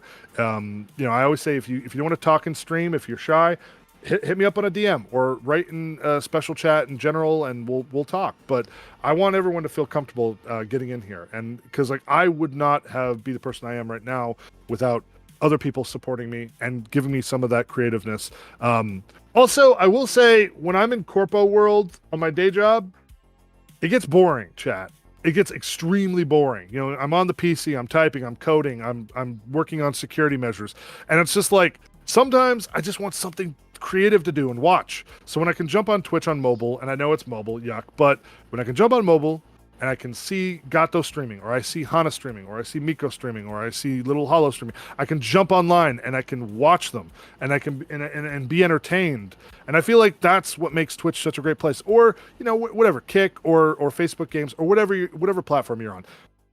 It's really great to have something where you can actually like hang out with your community and do it live and have interactions. There's not many things like that in the world, It's been very inconsistently for me, but I've been sickness and then vacation. I know, Nomura, but I'm still proud of you. You've been working your way up. Yeah. Everybody has a story to tell, Gato, I feel. And if we don't create a platform for them, sorry to get on a real moment, but I've talked about this before, but I have 2 nieces and a nephew, and in their school, and trust me, I would not be the person I am if it wasn't for music, art, science, all the creative parts of curriculum of school, right? And when I hear stuff like my nieces and nephews talk about, oh, they got rid of science, or they got rid of music, they got rid of art, I'm like, where's the fun, dude? Like, I understand budget cuts, but like, if I wouldn't have had that in school and it was all just like political sciences and geology and social sciences, like, that's good to know, but in another language, they're all great to know, but like, no, you got to have creative sessions. You got to get kids in a creative mindset. How are we going to have all these people that are going to write these amazing books or create these games or do these things that we all want to watch, True. Am I still alive, by the way? I have a pop-up that says OBS crashed, but I'm not going to click it, otherwise it's going to close OBS. You're right behind me, Gato. I can see you right here. Okay, so that's why certain aspects of OBS have a... Wait, Gato, have you never seen there was a clip of Pirate Software. I only bring it up because he's sitting there, he's like, Chet, you want to see something? And he scrolls his mouse over and he goes, you see this right here? He's like, I have been live for 3 hours. Then he pulls this over and you see OBS and then the little pop-up that says OBS has crashed. He goes, so you know what I'm going to do with that? I'm just going to move that to the side and I'm going to ignore that. And I'm just going to keep streaming. Yep, I'm in that exact boat right now. I'm in the exact There you go, Gato. Treat it just like that. Ignore it, move it aside. Just going to ignore it. I know you guys don't see your chat on the window anymore. I'm sorry. My OBS is about to go poo-poo. But that's okay. All good. That's technology for you, chat. It's the first thing I learned. If you think it's broken, never make an assumption. Well, that, and also hit it a couple of times and blow on it and maybe just, throw it on the ground. But eventually it will work. Okay, so you've evolved your community around your love of art. And because of your love of art, you've been sharing their art and their passions. Yeah. Oh, OBS is crashing. Namori with a resub! Namori! Thank you so much. I know OBS/Twitch did not give me a notification. But thank you for the resub. Thank you for being a Swedish Giga Chat that's been supporting me for over 20 months. Clap, clap, clap, clap. Yeah. Alright. Any standout community moments in the past year that have really stuck with you? I think we kind of covered most of those. Mostly just like all the events we've been scheduling. The St. Patty's Day was really fun. I always like the thing is, people wonder why I like creating worlds in Miikoverse. It's not to show off. It honestly isn't. I do it because I want you guys to enjoy yourself. I want you guys to have a world to go hang out in. If it's St. Patty's Day, if it's Miko's birthday, if it's whatever. I feel like there's already worlds there we can experience, but I feel like we need more people creating worlds, like custom creation content worlds from chat. And that's why, like, I tell everyone, if you have an idea, post it in chat and I'll try to make it if I can. And if I can't, there's other people that create too. By the way, I have to give a big shout out to Mechanics, because you were talking about like some of the worlds I created, Gato. Mechanics is another Giga Chad inside the Miikoverse. Some of his builds are insane. One of the moments that actually stood out to me was when, during her birthday, he released this amazing pointillism art of Miko in a patat, which was insane. Because the amount of time it takes to do pointillism art, where you're just like piece after piece after Hello, Shava. Hello. Ow. Like seeing all the work that he made out of Miko, and now he has ow. And now, of course, he also has Imperial Avery, which, by the way, I know she's not here right now, but shout out to Imperial Avery. Our heart is with her for her loss of her furry one. Mm-hmm. But yeah, Mechanics is also Giga Chat, and we have so many other Giga Chats inside of Mikoverse too. Neil is another amazing creator in there as well. I love all the stuff he does. He's a great Scottish. Oh fuck, I'm gonna get messed up for that one. Scottish sense of humor. I was gonna say UK. Mm-hmm. That's like calling an Aussie a Kiwi or a Kiwi an Aussie. You don't do that shit, Gato. You will get messed up. Like a rugby player. Yep. Hey, what's up, Java? Yeah, we're catching up with Milds. Have your viewers inspired or contributed any creative ideas or projects? Absolutely. I wouldn't have. So here's the thing. I always feel like it's a community effort because even if I'm starting to create something, I tell everyone, jump in, add to it, do whatever you want. Like when Factor came up with the idea of making a secret level for Miko for her birthday, that was his idea. When Mechanics has an idea like, Mild, why don't you do this? When Flavius says, let's see if we do this type of pixel art, and I say, why don't you try drawing this? And then he ends up doing it. This is all community effort. Every time we come up with something, I feel like it's always a community trial and effort and error, but we always end up succeeding because that's the thing. Like we wouldn't be able to do this without working together. I'm only one person. I can't build everything by myself, so I depend on other people to jump in too. And no one in this chat ever lets me down. We have so many creative people, and I know it's like time schedules. Everybody has a time schedule, but everybody always finds time. Even you, Gato. I know you're a busy cat on the road, but you always find time to, organize and come up with a really fun collaboration. And I'm looking forward to more of that in 2025. We need to make some new plans. I know we took a rest in part of April, but I feel like going into May and June, we definitely need some summer plans too. I'm trying to think. Like, we could do a Memorial Day. That might be a little patriotic, but... Or even ask chat. Chat, what would you guys like to see? Is there a world you guys would like to see? Is there an event? Is there a holiday? I mean, we covered everything, I think, Gato, from Thanksgiving last year, then Christmas, then on and on and on. We didn't do Easter really, but like this is kind of like our Easter event today. Mm-hmm. So I mean, like anything going forward, we do like 4th of July, I guess, if you want in the States, but that's very regional for the States, Yeah, like if I wasn't on travel, I totally would have done an Easter event. I think that would have been a hell of fun. Yeah. Well, that's why I'm wearing the ears, and I got a couple of eggs down here. That's the best I could do at the last moment, because I'm still building the environment. So I said I'll throw them in just for fun. Yeah, then we had Gato doesn't know yet, but needs to be involved too. Yeah. Yeah, but then we have already knows about my newest idea. Oh, I know soon. Don't worry. I'm working on it. I know. I'm not going to say in case someone's listening, but I'm working on it. Yeah, I'd like to do a racetrack event, but that's in the future, unless somebody else wants to head that up. Shava resubscribe for 19 months. Shava, thank you so much for the resub. I appreciate it, dude. Like, yeah. Mother's Day, Father's Day coming up. Ooh, that's a good thing. We got so many birthdays. We have Mavox and Ulti, and we have other people up and coming as well. So yeah, we got a lot of birthdays to think about. We do some events. Actually, fuck, chat. I just remembered my mom's birthday's coming up on May 4th. My brother's is Star Wars Day? May 8th. Your mom was born on Star Wars Day? May the 4th and my mom, chat, same time. So that's going to be interesting. Slurk. Let me ask you something. Do you guys think it's weird? I don't buy her as much stuff, but I make her stuff. Is that weird? Like I make her shirts.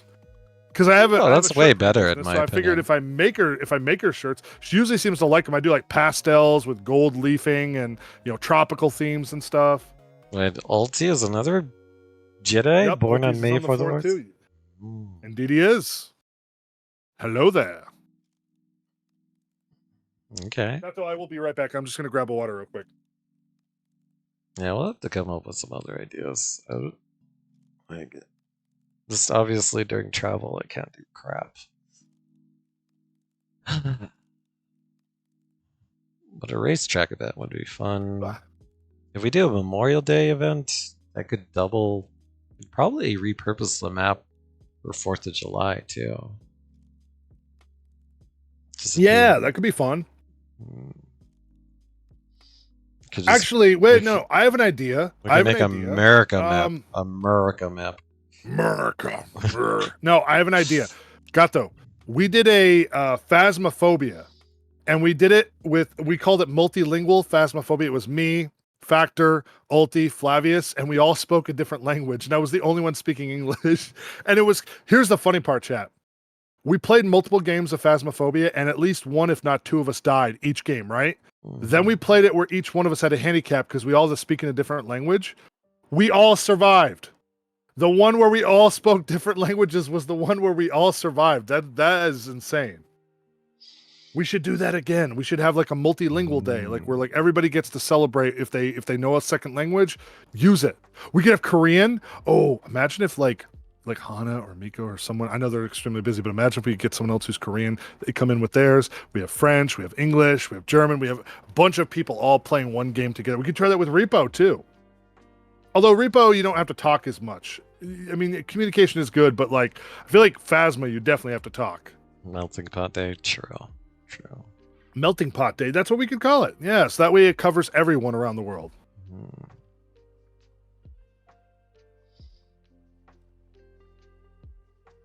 What kind of energy do you hope to cultivate in your space, and how has that community vibe grown or shifted recently? Well, if it was according to certain people in chat, I know because of Chloe over here, it's Coomer energy. But no, I would say more than anything, just nerdy energy, like creative nerdy energy. Just bring in exactly what you want. I don't care what it is, as long as it's respectful and as long as everybody gets a choice. You know, as long as everybody gets to say their own two words and bring in like their own creative project or intention. And contribute. I want everyone to contribute. I mean, I know people get shy and they want to just like watch, but don't just watch and get involved. You know, bring, even if you don't think you're creative, we have tons of people that are super creative. That's why we go into virtual environments, because like I want people to join in. You know, Mayvox can we do says- Melting Pot Day instead of the 4th of July? Yeah, that sounds like a cool day. I don't see why not. That's what we used to be. I'm proud of it. It's only recent. All right, we won't go down that route, but I'd like to get back to that. I'd be in big support of that.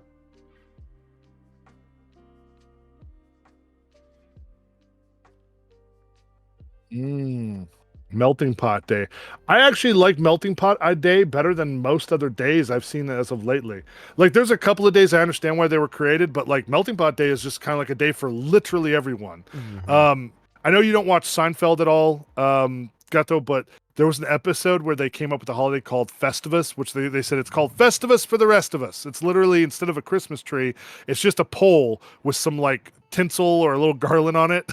And you just basically get to complain about everything that you don't like about other people. It's literally just like what you do at a family dinner, but like as a holiday. But like, you know, bring that energy. Literally, you know, like have a day where it's literally for everyone. All right. Let's go behind the curtain, Mild. No, we can't do that, Gato. I'm not wearing pants. Walk us through the typical prep for stream. How do you set or the tone or prepare for your virtual space? Oh, number one, got to have a good attitude and energy. You can't go in negative. You can't go dead to the world. I know a lot of people do. And I know that you can try to push through it, but I think like if you go in dead, some of the funniest streams is when like I used to see Hannah when she's just having, when she's recuperating or having a bad day, and she would just be like, chat. We all have those days. But me personally, when I want to start a stream, I have to go in with energy. Not like hyper, like antsy energy, but just like, all right, come on, let's go. We got to keep talking, keep the motivation. Just like you say, Gato, don't take long pauses, because when you take long pauses, people get bored. You got to keep energy going. Keep coming up with creativity. The thing is, like, you can go right to playing a game, or you can go right to talking about like what's happening in the news, and there's nothing wrong with that. Me personally, I'd rather just talk to chat for a while. Mavox says take Mavox. Take a 49-minute poop and be late to stream. There was no 45-minute poop delay. It was because I was in there and I was getting a drink of water and I went and got food. And when I came back, I literally could hear. Okay, here's the thing. Some of the chat members don't know this. I wear wireless headphones. So when I leave chat, I can hear everything. Okay, I can literally hear everything. So I just like in when we were doing New Year's, I walk away out and I go to the bathroom and I literally hear everyone like, I wonder if Mild's pooping. And then Mavox adds in, oh, don't forget to flush and remember, Mild, don't shake it more than 3 times or you're playing with it. And I'm like, dude, I could not stop laughing. My neighbors could probably hear down the hallway. Mavox says you said you were gonna stream and you took 45 minutes, and I asked if you were pooping and you said yes. He ordered double Taco Bell. True. He thought he had a flap, but it was a fly. You know what? They now have chicken nuggies at Taco Bell. Not a sponsorship, just saying. So if I do stop at Taco Bell, it's because I need to get those nuggies. All right? They're a limited thing. They disappeared and they came back. What tools or tricks have become absolutely essential to your streaming setup? Oh, I mean, when I first started, I just had a web camera and an application, and that was about it. Which was pretty much just, animes and OBS. Now, I have a web camera up above that's doing body tracking a little bit. I have, of course, the AR kit running on a cell phone that does all the face tracking. I have, sorry, I couldn't speak for a minute. Then over here, for my hand tracking. Oh, hold on, she's talking.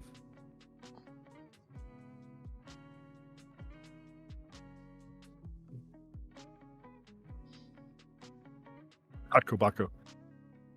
Thank you, Chloe. And then you also have the Ultra Leap motion tracker for hand tracking. I have also purchased over the year Gato full body tracking, so I do have the Vive trackers, which is nowhere near as good as what you get from one of the suits that Miko wears or even Hana.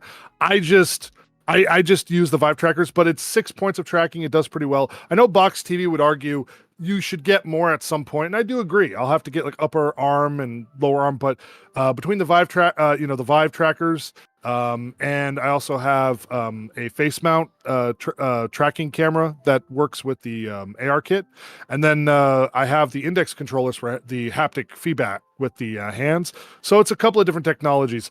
It's not as uniform as what you get from one of the full body suits, but it still does the job, I would argue.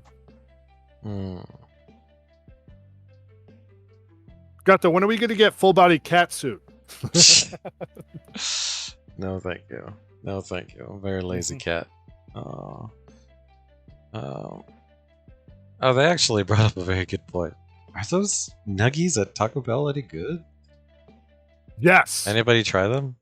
Chat, look at me. Chat, come here. Listen to me. They are good.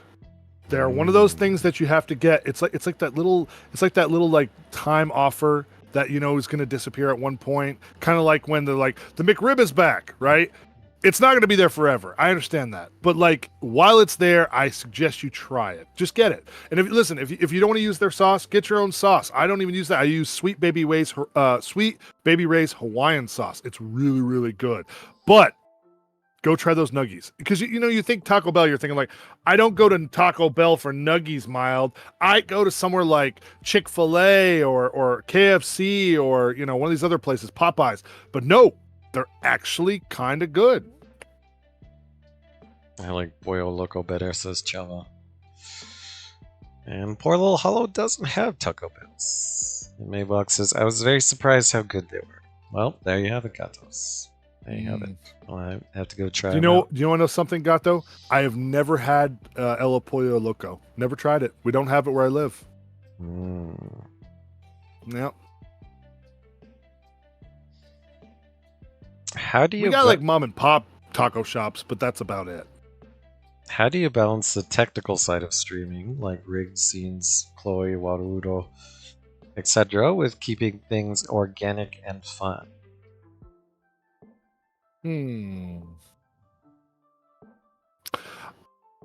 I would say, okay, so when you use full body tracking, it's a challenge. You ask any VTuber, full body tracking is a challenge. Why? If you're small and nimble, like Philian or one of these other VTubers, like you can jump around, or even Hana when she's doing like the body tracking challenges, it's probably a lot easier. I'm a big dude. I'm 6'5", chat. I'm tall, and I'm kind of built. So for me, it looks weird wearing trackers. So I went out into my hallway because I had food one time for my apartment house, and I live on the second story, so I had to run downstairs, and I had all my trackers on. And you want to hear something funny, chat? So I ran downstairs to get my food, and I forgot that I still had my trackers on. Like I took off the head mount that has the camera on it, but I had all my other trackers on. So like the head mount, the arms, the legs, the feet, the waist, and I ran downstairs, and all these green lights were on me. I ran downstairs, and they went to hand me the food, and then they were just like, "Who are you? What are you doing?" And I'm just like, "I'm just getting my food." They're just like, What are you wearing? What is that, a bomb? I'm like, no, not a bomb. I'm doing some digital stuff upstairs. And they gave me this sus look like, I don't know if I can clear this. I'm gonna have to call DoorDash and make sure it's okay. I'm like, I'm right here. I know your name. Look, I got the app on my phone. They're like, I don't know.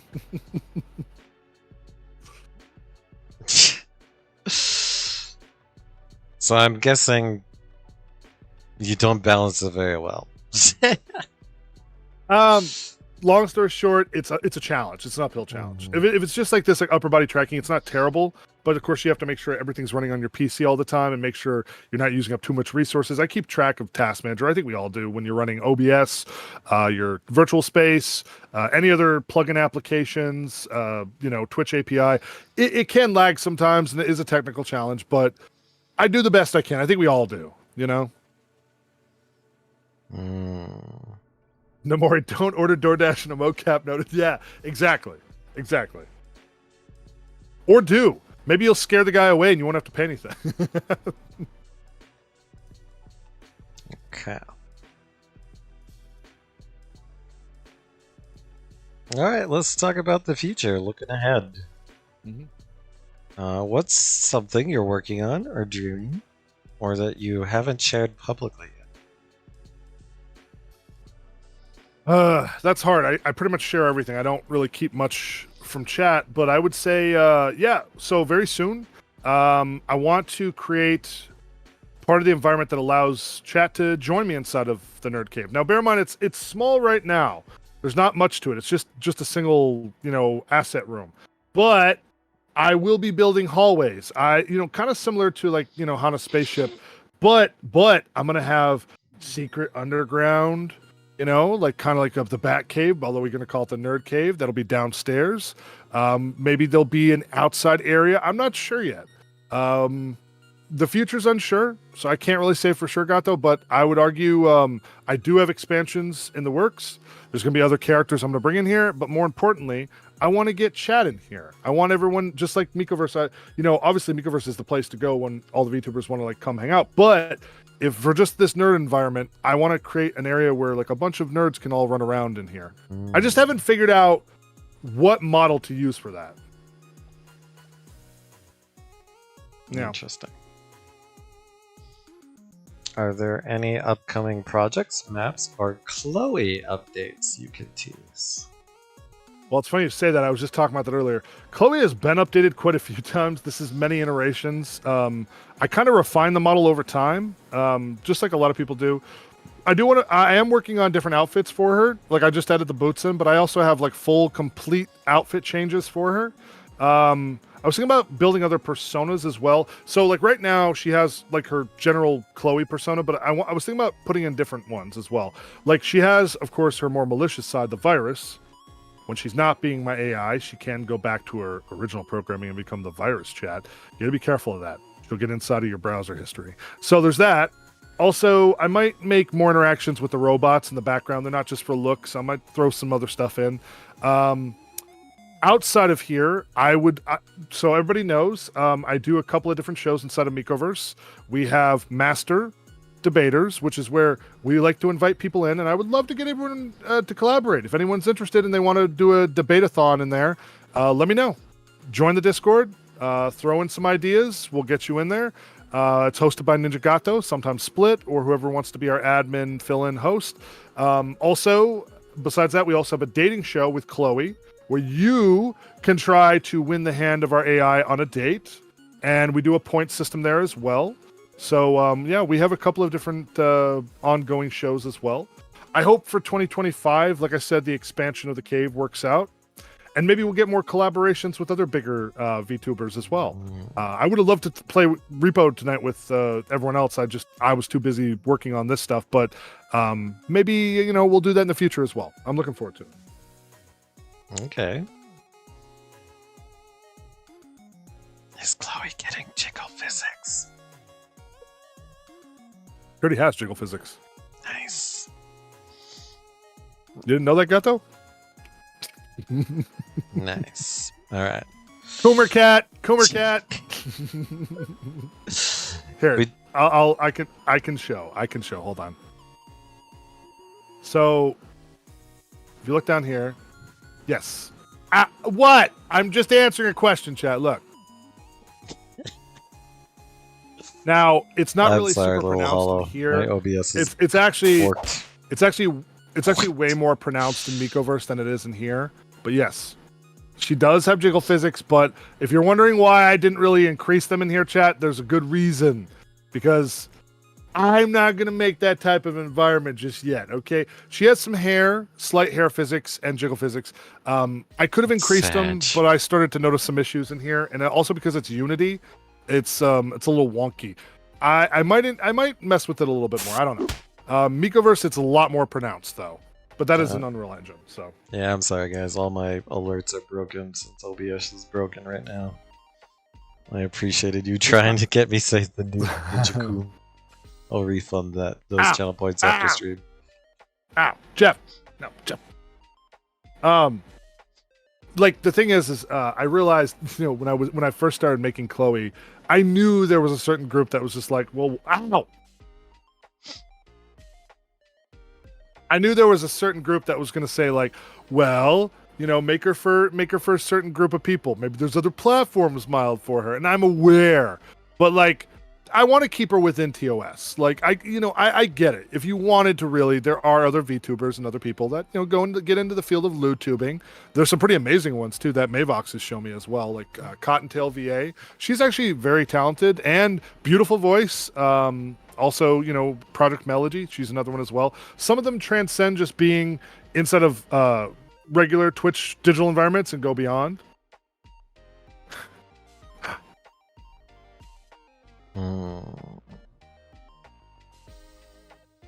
Yeah. Rent one to smoke. Yeah, he would definitely be a staple.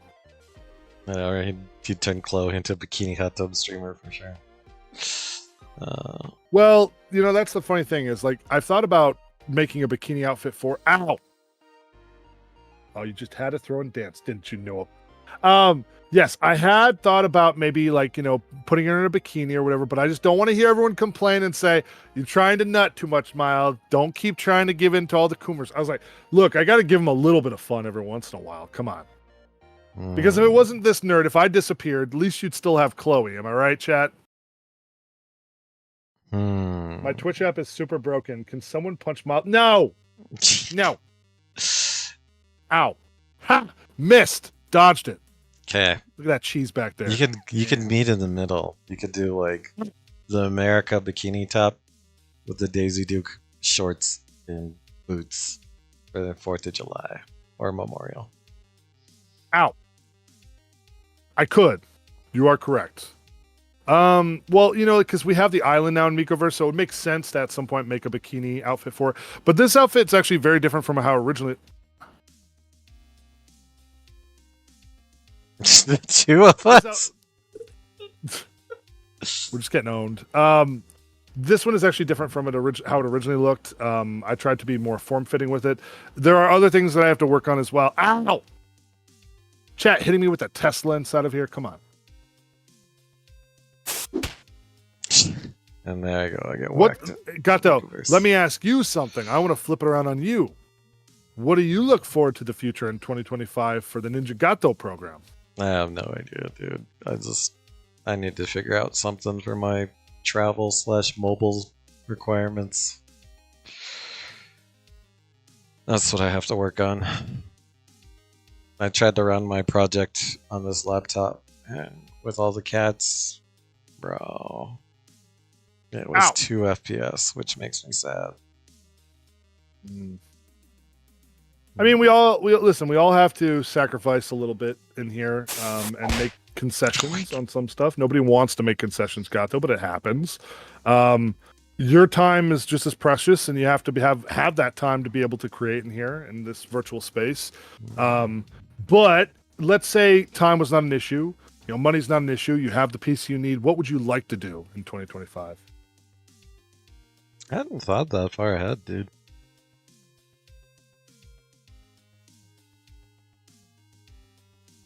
What about a Gato world? Not just like where you operate in your desk, but like literally a virtual city world, kind of like something from the game Stray, where you can like walk around and it's like this entire environment where you get to be like Alpha Cat and walk Dude, around. And there's no humans. It's either robots or some other creatures and just like cats. That's it. Just Gatos running around. Dude, I have all kinds of worlds and all kinds of maps. Like, that's not an issue for me. Ow! In Unreal, like, I have so many that I haven't, that I would need to go back and retouch. I don't know. Ooh, you heard it, chat. There's many Gato worlds we haven't even seen yet. Yeah, some they have, like Gato Theft Auto, maybe. Yeah, maybe. Chat, we're gonna get Gato Theft Auto before Grand Theft Auto 6 comes out. Hype in chat. I think the next thing I want to work on is fireworks. Like I have it to where I can place and ignite fireworks.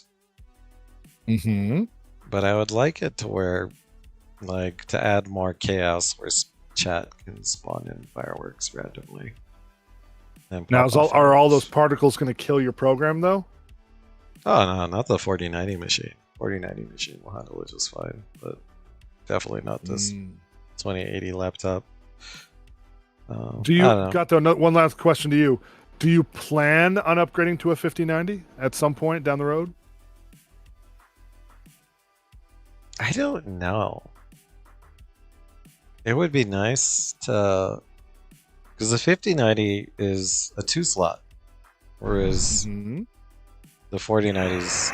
Oh shit! Whoa! I just got beaten up. Crap! I accidentally clicked your stream. Oh, stream manager. There we go. Who was that? Mechanic slow-mo snap. Like,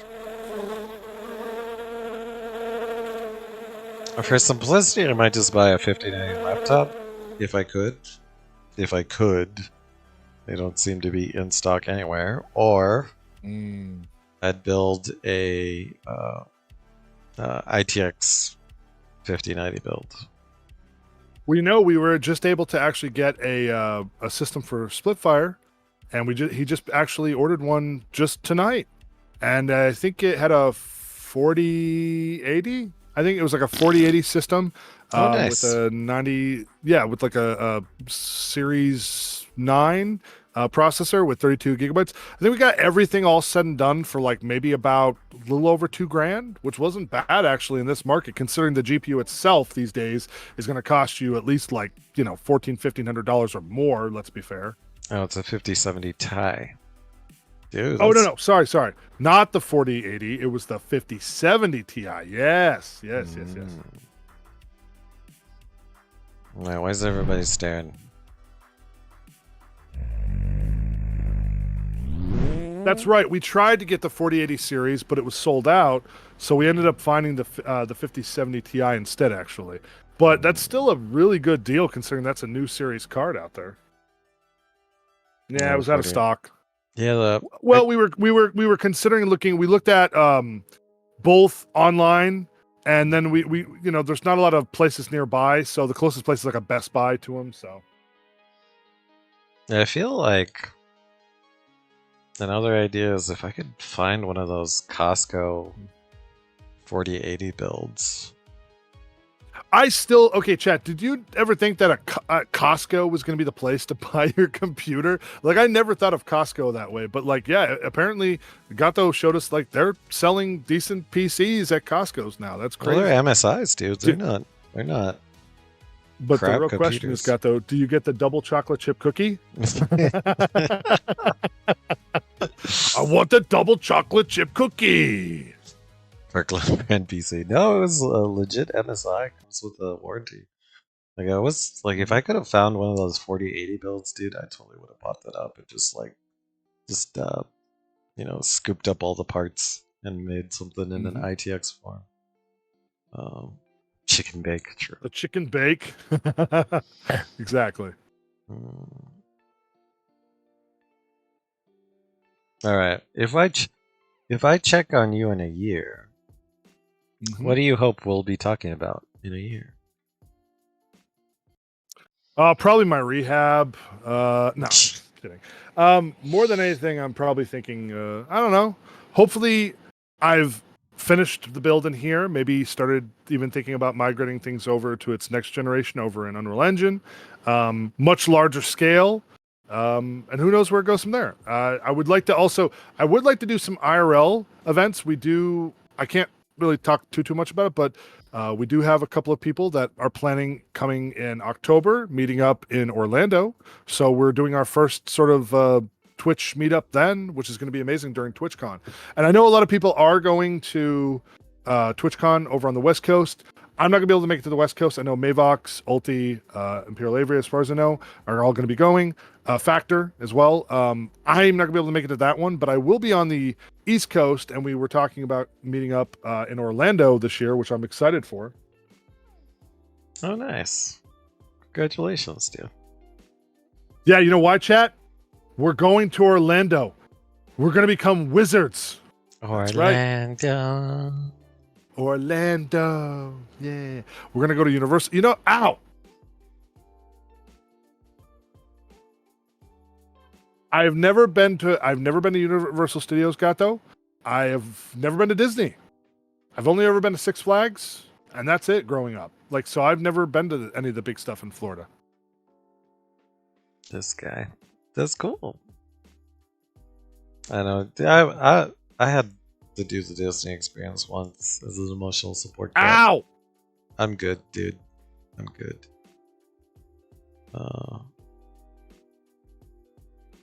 Have you been much to Orlando, Gato? Yes, once. And I'm good. I had enough Florida man experiences. He's like, one time and I'm good. One enough Florida man experiences. Wait, hold on. Boom's in Florida. Are you saying you wouldn't want to go meet up with Boom? I feel like Boom wouldn't want to meet up. Sus Chungus cat. Because I feel like me and Boom are on the same wavelength. Like, I don't want to meet anybody. But Gato, you could be at the cat convention. Literally, if you put on a furry suit, no one would even know you're there.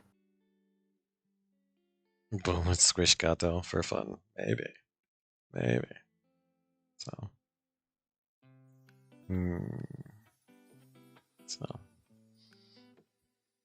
All right, let me add a stream marker. All right.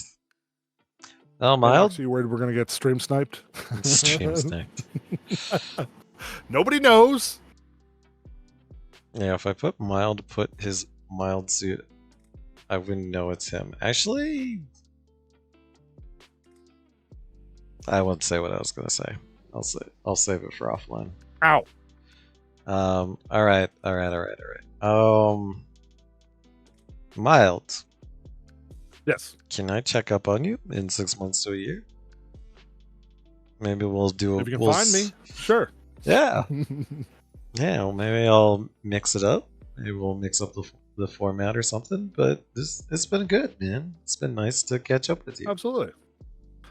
I apologize with my schedule. We didn't get to do this sooner, Gato. I know we tried to schedule it like a month or two ago, but like I always have weird schedules. Luckily, it's a little more stable now. Generally, chat. Just if you guys want to know, I do stream generally at about. I know for most of you it might be too late. I am a 11 p.m. Central Standard Time till about 3 a.m. Central Time on most of my days, and then on Friday and Saturday, it's generally earlier in the day. I'll try to stream somewhere around like 3 or 4 in the afternoon.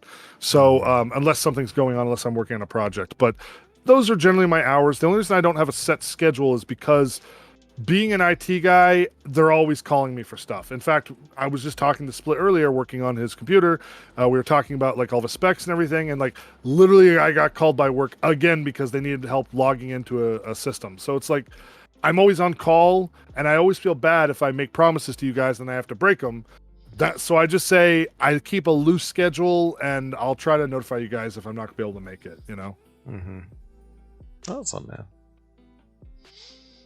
All right. Cool. All right, let's say bye to YouTube. Let me get the HIYTs in chat, and then we'll get the stream ending. Let's do that. Let's do the stream. Oh no, my OBS is broken. I can't do the stream ending. Bye YouTube. It was nice. It was nice. Goodbye, YouTubes. And don't listen to Code Miko. You're not second best, even though you're not as good as Twitch chat.